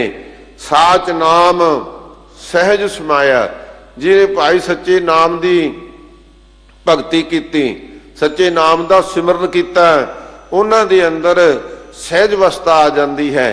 ਤੇ ਸਾਚ ਨਾਮ ਦੇ ਵਿੱਚ ਉਹ ਆਪ ਸਮਾ ਜਾਂਦੇ ਹਨ। ਜਿਉਂ ਜਲ ਮੈਂ ਜਲ ਆਏ ਖਟਾਨਾ, ਤਿਉਂ ਜੋਤੀ ਸੰਗ ਜੋਤ ਸਮਾਨਾ। ਐਸਾ ਸਰੂਪ ਉਹ ਭੇਦ ਹੋ ਜਾਂਦੇ, ਬਾਣੀ ਰੂਪ ਹੀ ਬਣ ਜਾਂਦੇ ਹਨ। ਗੁਰਮੁਖਕਾਰ ਕਰੋ ਲਿਵ ਲਾਏ। ਕਹਿੰਦੇ ਭਾਈ ਜਿਹੜੀ ਗੁਰਮੁਖਤਾਈ ਧਾਰਨ ਕਰਨੀ ਹੈ ਉਹਨੂੰ ਕੰਮ ਕੀ ਕਰਨਾ ਚਾਹੀਦਾ? ਕਹਿੰਦੇ ਗੁਰਮੁਖਕਾਰ ਕਰੋ ਲਿਵ ਲਾਏ। ਪਰਮਾਤਮਾ ਦਾ ਸਿਮਰਨ ਕਰਦਿਆਂ ਕਰਦਿਆਂ ਉਹਦੇ ਨਾਲ ਲਿਵ ਲਾਉਣ ਦੀ ਕਾਰ ਕਰੋ। ਇਹ ਕੰਮ ਕਰੋ। ਜੇ ਗੁਰਮੁਖਤਾਈ ਧਾਰਨ ਕਰਨੀ ਹੈ ਤੇ ਉਹਨਾਂ ਗੁਰਮੁਖ ਜਨਾਂ ਦੀ ਸੰਗਤ ਵਿੱਚ ਬੈਠ ਕੇ ਪਰਮਾਤਮਾ ਦੇ ਨਾਲ ਲਿਵ ਜੋੜਨ ਦੀ ਕਾਰ ਨੂੰ ਕਰਨਾ ਕਰੋ। ਇਸ ਜੁਗਤੀ ਨੂੰ ਸਮਝਣਾ ਕਰੋ। ਸਤਿਗੁਰੂ ਸੱਚੇ ਪਾਤਸ਼ਾਹ ਦੀ ਫੇਰ ਰਹਿਮਤ ਹੋਵੇਗੀ। ਹਰ ਨਾਮ ਸੇਵੋ ਵਿੱਚੋਂ ਆਪ ਗਵਾਏ। ਕਹਿੰਦੇ ਭਾਈ ਹਰੀ ਦਾ ਸਿਮਰਨ, ਪਰਮਾਤਮਾ ਦਾ ਸਿਮਰਨ ਤਾਂ ਕਰੋ, ਪਰ ਸਾਡਾ ਸੁਭਾਅ ਬਣ ਗਿਆ ਜੇ ਸਿਮਰਨ ਵੀ ਕਰਦੇ ਆ ਨਾ, ਜਿੰਨਾ ਚਿਰ 10 ਪ੍ਰਾਣੀਆਂ ਨੂੰ ਦੱਸ ਨਾ ਦਈਏ ਵੀ ਮੈਂ ਅੱਜ 5 ਪਾਠ ਜਪਜੀ ਸਾਹਿਬ ਦੇ ਕਰ ਲਏ, ਤੇ ਉਹਨਾਂ ਚਿਰ ਆਪਣੇ ਆਪ ਨੂੰ ਵੀ ਤਸੱਲੀ ਨਹੀਂ ਹੁੰਦੀ। ਨਹੀਂ, ਮਹਾਰਾਜ ਸੱਚੇ ਪਾਤਸ਼ਾਹ ਜੀ ਕਹਿੰਦੇ ਹੋ ਮੈਂ ਵਿੱਚੋਂ ਖੋਵੈ, ਦੂਜਾ ਮੇਟਾ ਇੱਕੋ ਹੋਵੈ, ਆਪਣਾ ਆਪ ਤਿਆਗ। ਕਹਿੰਦੇ ਹਰ ਨਾਮ ਸੇਵੋ ਵਿੱਚੋਂ ਆਪ ਗਵਾਏ। ਸੇਵਾ ਕਰੋ, ਸਿਮਰਨ ਕਰੋ, ਪਰ ਵਿੱਚੋਂ ਆਪਾ ਭਾਵ ਮੇਟ ਦਿਓ ਕਿ ਮੈਂ ਕਰ ਰਿਹਾ, ਇਹ ਮੇਰਾ ਕੀਤਾ ਹੋਇਆ, ਮੈਥੋਂ ਬਿਨਾਂ ਹੋਰ ਨਹੀਂ ਕੋਈ ਕਰ ਸਕਦਾ। ਨਹੀਂ, ਕਹਿੰਦੇ ਇਹ ਗੱਲ ਵਿੱਚੋਂ ਛੱਡ ਦਿਓ। ਰਹਾਓ ਵਿਸਰਾਮ ਦੇ ਕੇ ਕਿਰਪਾ ਕਰਦੇ ਹਨ। ਤਿਸ ਜਨ ਕੀ ਹੈ ਸਾਚੀ ਬਾਣੀ। ਜਿਨ੍ਹਾਂ ਨੇ ਇਹ ਇੱਥੋਂ ਤੱਕ ਚੜਾਈ ਚੜ ਲਈ ਨਾ, ਇੱਥੋਂ ਤੱਕ ਪਹੁੰਚ ਗਏ ਜਿਹੜੇ, ਕਹਿੰਦੇ ਤਿਸ ਜਨ ਕੀ ਹੈ ਸਾਚੀ ਬਾਣੀ। ਕਹਿੰਦੇ ਭਾਈ ਜਿਹੜੇ ਪ੍ਰਮਾਤਮਾ ਦੇ ਪਿਆਰੇ ਪ੍ਰਭੂ ਦੇ ਭਗਤ ਸੰਤ ਜਨ ਹਨ ਨਾ, ਉਹਨਾਂ ਦਾ ਬੋਲਿਆ ਹੋਇਆ ਬਚਨ ਵੀ ਸੱਚ ਹੁੰਦਾ, ਉਹ ਕਦੇ ਝੂਠਾ ਨਹੀਂ ਹੁੰਦਾ। ਉਹਨਾਂ ਦੀ ਬਾਣੀ ਸੱਚੀ ਹੈ, ਭਾਵ ਬੋਲਿਆ ਹੋਇਆ ਉਹਨਾਂ ਦਾ ਸੱਚਾ ਹੈ। ਗੁਰ ਕੈ ਸ਼ਬਦ ਜਗ ਮਾਹੇ ਸਮਾਣੀ। ਕਹਿੰਦੇ ਭਾਈ ਗੁਰੂ ਕੇ ਸ਼ਬਦ ਦੀ ਇਹ ਕਲਾ ਹੈ, ਗੁਰੂ ਕੇ ਸ਼ਬਦ ਦੀ ਇਹ ਸ਼ਕਤੀ ਹੈ ਕਿ ਉਹ ਪੂਰੇ ਜਗਤ ਵਿੱਚ ਉਹਨਾਂ ਦੀ ਸ਼ੋਭਾ ਵਡਿਆਈ ਜਿਹੜੀ ਉਹ ਸਮਾ ਜਾਂਦੀ, ਦੂਰ ਤੱਕ ਫੈਲ ਜਾਂਦੀ ਹੈ। ਜੋ ਜਣੇ ਆਪਣੀ ਸੇਵਾ ਲਾਇਆ, ਮਹਾਰਾਜ ਸੱਚੇ ਪਾਤਸ਼ਾਹ ਜੀ ਜਿਹੜਾ ਜਨ ਆਪਣੀ ਸੇਵਾ ਵਿੱਚ ਲਾਇਆ ਨਾ, ਸੋ ਸੇਵਕ ਦਹਿ ਦਿਸ ਪ੍ਰਗਟਾਇਆ। ਉਹ ਦਸਾਂ ਹੀ ਦਿਸ਼ਾਂ ਦੇ ਵਿੱਚ ਪ੍ਰਗਟ ਕਰ ਦਿੱਤਾ, ਉਹਨੂੰ ਉਹਦੀ ਸ਼ੋਭਾ ਫੈਲਾ ਦਿੱਤੀ। ਐਸੀ ਸਤਿਗੁਰੂ ਦੀ ਬਾਣੀ ਹੈ, ਕਹਿੰਦੇ ਤੂੰ ਤੇ ਆਪਣੇ ਚੌਂ ਨੂੰ ਦੱਸ ਲਵੇਂਗਾ, ਦਸਾਂ ਨੂੰ ਦੱਸ ਲਵੇਂਗਾ ਤੇ ਫਿਰ ਕੀ, ਇਹ ਤਾਂ ਤੇਰੀ ਈਗੋ ਹੈ, ਤੇਰਾ ਆਪਣਾ ਅਹੰਕ ਹੈ, ਤੇਰਾ ਹੰਕਾਰ ਹੈ। ਤੇ ਜਦੋਂ ਭਾਈ ਤੂੰ ਆਪਣਾ ਹੰਕਾਰ ਛੱਡ ਦਿੱਤਾ, ਫਿਰ ਭਾਈ ਗੁਰਦਾਸ ਜੀ ਨੂੰ ਪੁੱਛੋ, ਕਹਿੰਦੇ ਭਗਤ ਭਗਤ ਜਗ ਵੱਜਿਆ, ਚੌਂ ਚੱਕਾਂ ਦੇ ਵਿੱਚ ਚਮਰੇਟਾ, ਇੱਕ ਜੁੱਤੀਆਂ ਗੰਢਣ ਵਾਲਾ, ਪਰ ਪ੍ਰਭੂ ਨਾਲ ਲਿਵ ਜੁੜੀ ਹੋਈ ਹੈ। ਭਗਤ ਰਵਿਦਾਸ ਜੀ ਕਹਿੰਦੇ ਇੱਕ ਦਿਨ ਫਿਰ ਐਸਾ ਆਇਆ, ਚੌਂ ਚੱਕਾਂ ਦੇ ਵਿੱਚ ਕਹਿੰਦੇ ਭਗਤ ਭਗਤ ਜਗ ਵੱਜਿਆ। ਉਹ ਚਾਰ ਸਪੇਰੇ ਦੁਨੀਆ ਦੇ ਵਿੱਚ ਪਤਾ ਲੱਗ ਗਿਆ ਕਿ ਇਹ ਤੇ ਪ੍ਰਭੂ ਦਾ ਭਗਤ ਹੈ, ਇਹ ਕਰਨੀ ਵਾਲਾ, ਇਹਦੇ ਕੋਲ ਸ਼ਕਤੀ ਹੈ। ਇਸ ਵਾਸਤੇ ਭਾਈ ਮਹਾਰਾਜ ਬਾਣੀ ਵਿੱਚ ਫਰਮਾਉਂਦੇ ਨੇ ਕਿ ਭਾਈ ਭਾਵੇਂ ਧਰਤੀ ਵਿੱਚ ਭੋਰੇ ਪੁੱਟ ਕੇ ਕੋਈ ਪ੍ਰਭੂ ਦੇ ਨਾਮ ਦੀ ਕਮਾਈ ਕਰ ਲਵੇ ਨਾ, ਤੇ ਉਹ ਸੰਸਾਰ 'ਚ ਪ੍ਰਗਟ ਹੋ ਜਾਂਦੀ। ਇਸ ਵਾਸਤੇ ਹਜੂਰ ਫਰਮਾਉਂਦੇ ਨੇ, ਗੁਰ ਕੈ ਸ਼ਬਦ ਜਗ ਮਾਹੇ ਸਮਾਣੀ, ਕਹਿੰਦੇ ਗੁਰੂ ਕੇ ਸ਼ਬਦ ਦੀ ਕਮਾਈ ਐਸੀ ਹੈ, ਸਾਰੇ ਜਗਤ ਦੇ ਵਿੱਚ ਉਹਦੀ ਵਡਿਆਈ ਸਮਾ ਜਾਂਦੀ ਹੈ। ਚੌਂ ਯੁੱਗ ਪਸਰੀ ਸੱਚੀ ਲੋਏ, ਸਾਚੀ ਲੋਏ, ਕਹਿੰਦੇ ਚੌਹਾਂ ਯੁੱਗਾਂ ਦੇ ਵਿੱਚ, ਇਹ ਨਹੀਂ ਕਿ ਕੇਵਲ ਕਲਯੁੱਗ ਦੇ ਵਿੱਚ ਹੀ ਹੈ, ਸਤਯੁਗ ਦੁਆਪਰ ਤੇ ਤ੍ਰੇਤੇ ਵਿੱਚ ਵੀ ਜੇ ਵੇਖਾਂਗੇ, ਕਹਿੰਦੇ ਜਿਨ੍ਹਾਂ ਨੇ ਵੀ ਨਾਮ ਜਪਿਆ ਉਹਨਾਂ ਦੀ ਵਡਿਆਈ ਦੁਨੀਆ ਦੇ ਵਿੱਚ ਐਸੀ ਸੱਚੀ ਸ਼ੋਭਾ ਬਣ ਜਾਂਦੀ ਹੈ। ਸੋ ਚੌਂ ਯੁੱਗ ਪਸਰੀ, ਚੌਂ ਯੁੱਗਾਂ ਦੇ ਵਿੱਚ ਖਿਲਰੀ ਹੋਈ ਆ, ਪਸਰੀ ਹੋਈ ਹੈ ਉਹਨਾਂ ਦੀ ਵਡਿਆਈ, ਜਿਹੜੇ ਪਰਮਾਤਮਾ ਦਾ ਨਾਮ ਸਿਮਰਨ ਕਰਦੇ ਹਨ। ਨਾਮ ਰਤਾ ਜਨ ਪ੍ਰਗਟ ਹੋਏ, ਕਹਿੰਦੇ ਭਾਈ ਜਿਹੜਾ ਪਰਮਾਤਮਾ ਦੇ ਨਾਮ ਦੇ ਵਿੱਚ ਰਤਿਆ ਹੋਇਆ, ਰੰਗਿਆ ਹੋਇਆ, ਰਚਿਆ ਹੋਇਆ ਹੈ, ਜਿਹੜਾ ਪਰਮਾਤਮਾ ਦੇ ਨਾਮ ਦੇ ਸਿਮਰਨ ਵਿੱਚ ਹੀ ਅੱਠੇ ਪੈਰ ਲੱਗਾ ਹੋਇਆ ਹੈ, ਕਹਿੰਦੇ ਭਾਈ ਉਹ ਸੰਸਾਰ ਵਿੱਚ ਕਿੰਨੇ ਭਗਤ ਨੇ ਭਾਈ, ਜਿਹੜੇ ਦੁਨੀਆ 'ਚ ਪ੍ਰਗਟ ਹੋਏ, ਪ੍ਰਗਟ ਹੋ ਰਹੇ ਨੇ, ਪਹਿਲਾਂ ਵੀ ਹੋਏ, ਅੱਜ ਵੀ ਹੋਏ ਨੇ, ਚੱਲ ਰਹੇ ਨੇ। ਸੋ ਇਸ ਵਾਸਤੇ ਨਾਮ ਰਤਾ ਜਨ ਪ੍ਰਗਟ ਹੋਏ, ਕੇਵਲ ਅਡੰਬਰ ਨਹੀਂ ਕਿ ਬਾਹਰੋਂ ਵਿਖਾਵਾ ਕੁਝ ਹੋਰ ਕਰਨਾ, ਵਿਖਾਵਾ ਧਰਮ ਦਾ ਕਰਨਾ, ਵਿਖਾਵਾ ਸੰਤ ਦਾ, ਪਹਿਰਾਵਾ ਸੰਤ ਦਾ, ਪਰ ਕਹਿਣੀ ਤੇ ਕਰਨੀ ਕਥਨੀ ਸੰਤ ਦੀ ਨਹੀਂ ਰਹਿਣੀ, ਉਹ ਫਿਰ ਗੱਲ ਨਹੀਂ ਬਣਦੀ। ਹਜੂਰ ਫਰਮਾਉਂਦੇ ਨੇ, ਧੰਨ ਗੁਰੂ ਅਮਰਦਾਸ ਮਹਾਰਾਜ ਸੱਚੇ ਪਾਤਸ਼ਾਹ ਜੀ ਕਿਰਪਾ ਕਰ ਰਹੇ ਨੇ। ਨਾਮ ਰਤਾ, ਕਹਿੰਦੇ ਭਾਈ ਜਿਹੜਾ ਨਾਮ ਦੇ ਵਿੱਚ ਰੰਗਿਆ ਗਿਆ, ਜਿਹਦੇ ਨਾਮ ਮਨ ਦੇ ਵਿੱਚ ਹੋਰ ਮਾਇਆ ਦਾ ਰੰਗ ਲੇਸ ਮਾਤਰ ਵੀ ਨਹੀਂ ਰਿਹਾ, ਵਿਸ਼ਿਆਂ ਦਾ ਰੰਗ ਨਹੀਂ ਰਿਹਾ, ਵਿਕਾਰਾਂ ਦਾ ਰੰਗ ਨਹੀਂ ਰਿਹਾ, ਕੇਵਲ ਨਾਮ ਦਾ ਰੰਗ। ਤੇ ਉਹ ਫਿਰ ਰੰਗ ਕਿਹੜਾ ਭਾਈ? ਲਾਲ ਰੰਗ ਤਿਸ ਕੋ ਲੱਗਾ ਜਿਸ ਕੇ ਵੱਡ ਭਾਗਾ, ਮੈਲਾ ਕਦੇ ਨਾ ਹੋਵਈ ਨ ਲਾਗੈ ਦਾਗਾ। ਕਹਿੰਦੇ ਉਹ ਰੰਗ ਪਰਮਾਤਮਾ ਦੇ ਨਾਮ ਦਾ ਰੰਗ, ਜਿਹੜਾ ਕਦੇ ਮੈਲਾ ਨਹੀਂ ਹੁੰਦਾ। ਸਾਧ ਸੰਗਤ ਲੱਖ ਕੋਈ ਕੋਸ਼ਿਸ਼ਾਂ ਕਰ ਲਵੇ, ਤੂੰ ਤਾਂ ਲਾ ਦੇਵੇ ਕਿ ਇਹ ਬੰਦਾ ਗਲਤ ਹੈ, ਇਹ ਵਿਵਚਾਰੀ ਹੈ, ਇਹ ਫਲਾਨਾ ਹੈ, ਪਰ ਕਹਿੰਦੇ ਜੇ ਨਾਮ ਦੇ ਵਿੱਚ ਰੰਗ ਦੇ ਵਿੱਚ ਰੰਗਿਆ ਨਾ, ਫਿਰ ਮੈਲਾ ਕਦੇ ਨਾ ਹੋਵੇ ਨਾ ਲਾਗੈ ਦਾਗਾ। ਮੈਲਾ ਨਹੀਂ ਹੋਵੇਗਾ, ਲੇਸ ਮਾਤਰ ਵੀ ਦਾਗ ਨਹੀਂ ਲੱਗੇਗਾ, ਕਿਉਂਕਿ ਪਰਮਾਤਮਾ ਦਾ ਨਾਮ ਜੋ ਨਿਰਮਲ ਹੈ,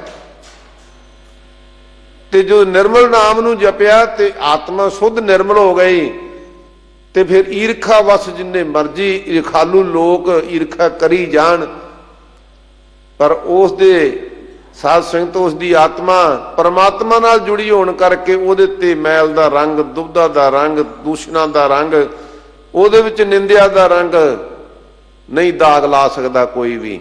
ਇਸ ਕਰਕੇ ਹਜ਼ੂਰ ਫਰਮਾਉਂਦੇ ਨੇ ਕਿ ਭਾਈ ਜਿਹੜੇ ਪਰਮਾਤਮਾ ਦੇ ਨਾਮ ਵਿੱਚ ਰੰਗੇ ਹੋਏ ਨੇ, ਨਾਮ ਵਿੱਚ ਰਤੇ ਹੋਏ ਨੇ, ਉਹ ਤਾਂ ਉਸ ਰੰਗ ਵਿੱਚ ਲੀਨ ਰਹਿੰਦੇ ਨੇ। ਦੁਨੀਆ ਵਿੱਚ ਕੀ ਵਾਪਰਦਾ ਹੈ, ਕੌਣ ਚੰਗਾ ਕਹਿੰਦਾ ਹੈ, ਕੌਣ ਉਹਨਾਂ ਦੀ ਸ਼ੋਭਾ ਕਰਦਾ ਹੈ, ਤੇ ਜੇ ਉਹਨਾਂ ਦੀ ਕੋਈ ਨਿੰਦਾ ਕਰ ਵੀ ਦੇਵੇ ਤੇ ਫਿਰ ਭਗਤ ਕਬੀਰ ਜੀ ਨੂੰ ਪੁੱਛੋ, ਕਹਿੰਦੇ ਨਿੰਦੋ ਨਿੰਦੋ ਮੋਹ ਕੋ ਲੋਗ ਨਿੰਦੋ, ਨਿੰਦਾ ਜਨ ਕੀ ਖਰੀ ਪਿਆਰੀ, ਨਿੰਦਾ ਬਾਪ ਨਿੰਦਾ ਮਹਿਤਾਰੀ। ਪਰ ਇੱਕ ਗੱਲ ਕਹੀ ਉਹਨਾਂ ਨੇ, ਹਿਰਦੈ ਸੁਧ ਜੋ ਨਿੰਦਾ ਹੋਏ, ਹਮਰੇ ਕਪਰੇ ਨਿੰਦਕ ਧੋਏ। ਕਹਿੰਦੇ ਜੇ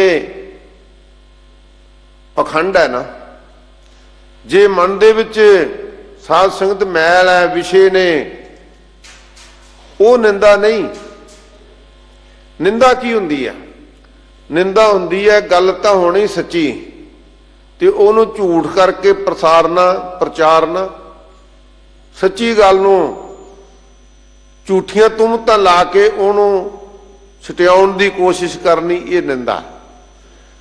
ਇਸ ਕਰਕੇ ਨਾਮ ਰਤਾ ਜਨ ਪ੍ਰਗਟ ਹੋਏ, ਪ੍ਰਮਾਤਮਾ ਦੇ ਨਾਮ ਵਿੱਚ ਰੰਗਿਆ ਹੋਇਆ, ਤਾਂ ਭਾਈ ਅਖੀਰ ਨੂੰ ਉਹਦਾ ਨਾਮ ਦੁਨੀਆ ਦੇ ਵਿੱਚ ਪ੍ਰਗਟ ਹੋ ਜਾਂਦਾ ਹੈ, ਸੰਸਾਰ ਦੇ ਵਿੱਚ ਉਜਲਾ ਹੋ ਜਾਂਦਾ ਹੈ। ਇੱਕ ਸੱਚ ਹੈ ਸ਼ਬਦ ਰਹਿ ਲਿਵ ਲਾਏ। ਕਹਿੰਦੇ ਇੱਕ ਇਹੋ ਜਿਹੇ ਗੁਰਮੁਖ ਪਿਆਰੇ ਗੁਰੂ ਕੇ ਭਗਤ ਜਨ ਹਨ, ਸੰਤ ਜਨ ਹਨ, ਜਿਹੜੇ ਸੱਚੇ ਸ਼ਬਦ ਦੇ ਵਿੱਚ ਲਿਵ ਲਾ ਕੇ ਆਪਣੀ ਜ਼ਿੰਦਗੀ ਦੇ ਵਿੱਚ ਅਠੇ ਪਹਿਰ ਇੱਕ ਤੈ ਲਿਵੈ ਮੰਨੇ ਨੂੰ ਹੁਕਮ ਅਪਾਰ। ਪਰਮਾਤਮਾ ਦਾ ਨਾਮ ਜਪਣ ਵਾਸਤੇ ਅਠੇ ਪਹਿਰ ਗੁਰੂ ਦੇ ਹੁਕਮ ਵਿੱਚ ਲਿਵ ਲਾ ਕੇ ਜੁੜੇ ਰਹਿੰਦੇ ਨੇ। ਉਹਨਾਂ ਦਾ ਸੁਭਾਅ ਬਣ ਜਾਂਦਾ, ਊਠਤ ਬੈਠਤ ਸੋਵਤ ਧਿਆਈਆ, ਮਾਰਗ ਚਲਤ ਹਰੇ ਹਰ ਗਾਈਐ, ਸਰਵਣ ਸ੍ਰਿਜੈ ਅੰਮ੍ਰਿਤ ਕਥਾ, ਜਾਸ ਸੁਣੀ ਮਨ ਹੋਏ ਆਨੰਦਾ, ਦੁਖ ਰੋਗ ਮਨ ਸਗਲੇ ਲੱਥਾ। ਐਸਾ ਉਹਨਾਂ ਦੀ ਅਵਸਥਾ ਬਣ ਜਾਂਦੀ ਹੈ। ਸੋ ਇਸ ਕਰਕੇ ਸੇ ਜਨ ਸਾਚੇ ਸਾਚਾ ਪਾਏ।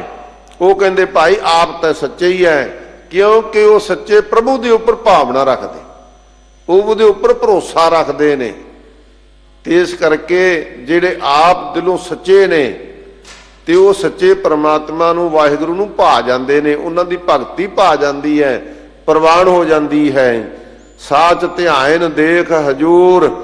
ਕਹਿੰਦੇ ਸੱਚੇ ਦੀ ਆਰਾਧਨਾ ਕਰਦੇ ਨੇ, ਸੱਚੇ ਨੂੰ ਧਿਆਉਂਦੇ ਨੇ, ਪਰ ਪ੍ਰਮਾਤਮਾ ਨੂੰ ਹਮੇਸ਼ਾ ਹਾਜ਼ਰ ਨਾਜ਼ਰ ਮੰਗਦੇ ਨੇ। ਪ੍ਰਮਾਤਮਾ ਨੂੰ ਹਰ ਥਾਂ ਤੇ ਸਦਾ ਹਜੂਰ ਹਾਜ਼ਰ ਹੈ, ਨਾਜ਼ਰ ਕਤੈ ਨ ਭਇਓ ਦੁਰਾਈ।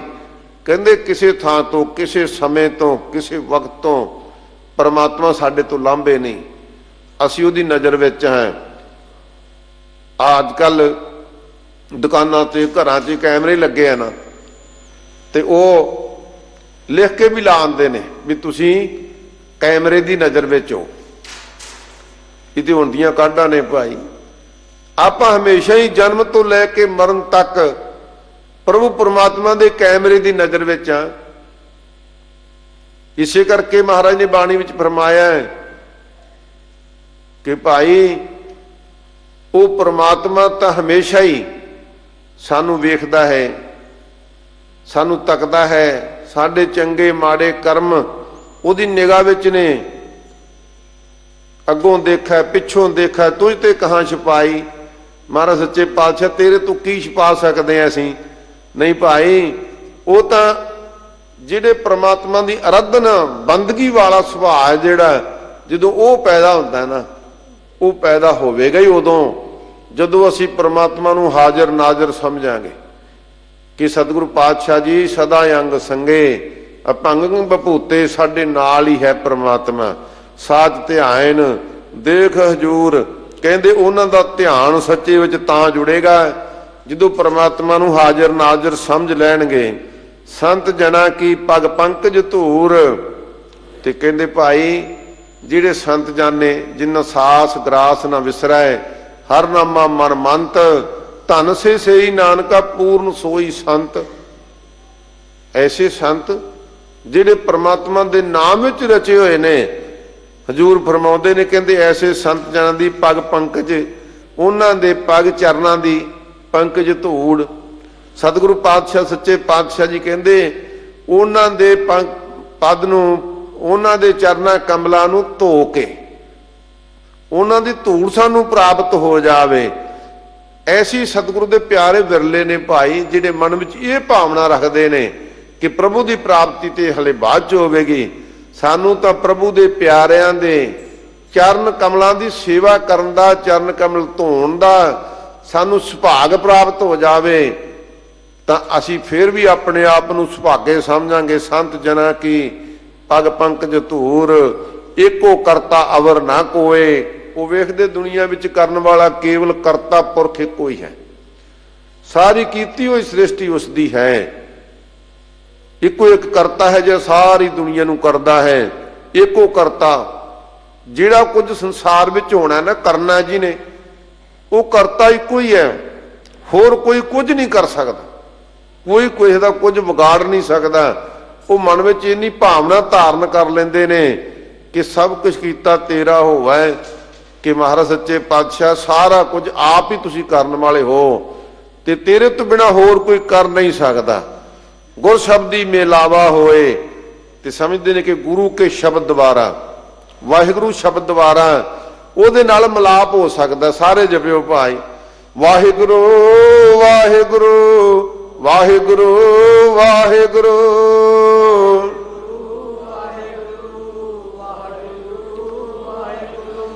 वाहिगुरू वाहिगुरू वाहिगुरू वाहिगुरू।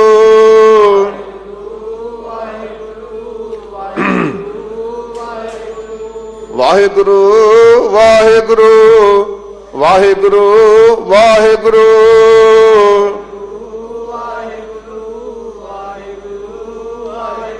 गुर शब्दी में लावा होए, ये भाई गुरु का शब्द वाहिगुरू है। वाहिगुरू शब्द द्वारा उस परमात्मा दे नाल मिलाप हुंदा है।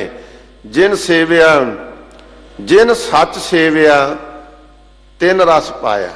जिन्हें भाई सच्चे नाम परमात्मा का सेवन किया, ਉਹਦਾ सिमरन किया, ਉਹਦੀ भाव भगती की, उन्होंने आत्मा आत्मा रंद प्रभु नंद ਉਹਦੇ ਵਿੱਚ भाई ਉਹਨੂੰ ਉਹ आत्मक रस उन्होंने रस आ गया।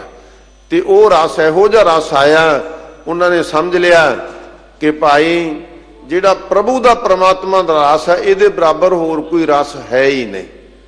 आन रसा जेते त चाखे, निमख न तृष्णा तेरी लाथे, हर रस का तू चख है साध, चाखत होए रहा बसमाद। ਇਹੋ ਜਿਹਾ रस उन्होंने आ गया। महाराज सच्चे पातशाह जी कहते जिन सच सेविया तिन रस आया। उन्होंने ये रस उन्होंने प्राप्त कर लिया, तिन रस पाया। उन्होंने इस रस नूं पा लिया, प्राप्त कर लिया। नानक सहिजे नाम समाया। वो भाई क्योंकि सहज अवस्था द्वारा नाम विच आप समा गए, नामी का रूप हो गए। उस नाम का नाम जप जप के उन्होंने अपने विचों हौमै मेट लई, मैं मेरी नूं खत्म कर लिया। ते परमात्मा दे विच ऐसे अभेद होए कि उहदा रूप ही बन गए। ब्रह्म ज्ञानी आप परमेश्वर रूप हो गए। ये सतगुरु ने, धन गुरु ग्रंथ साहब सच्चे पातशाह जी की बाणी ने आपां नूं उपदेश दिता है।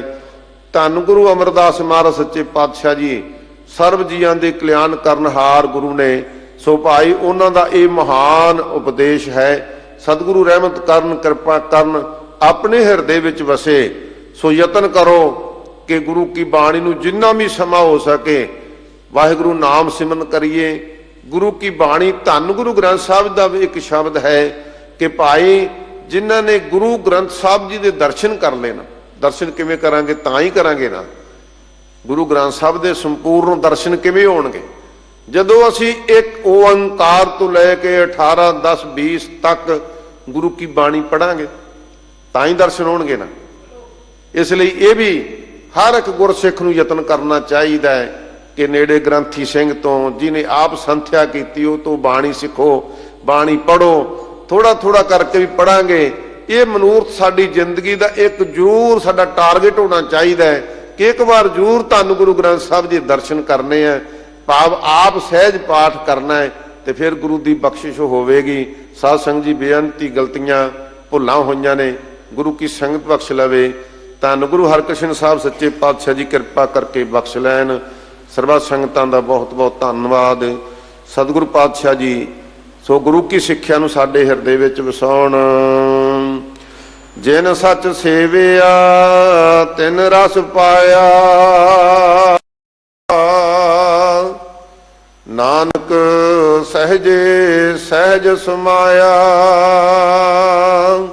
वाहिगुरु जी का खालसा, वाहिगुरु जी की फतेह।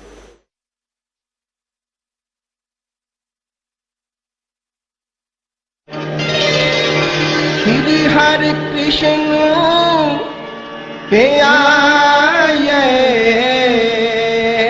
श्री हरि कृष्ण पे आए, जिस बीते सब दुख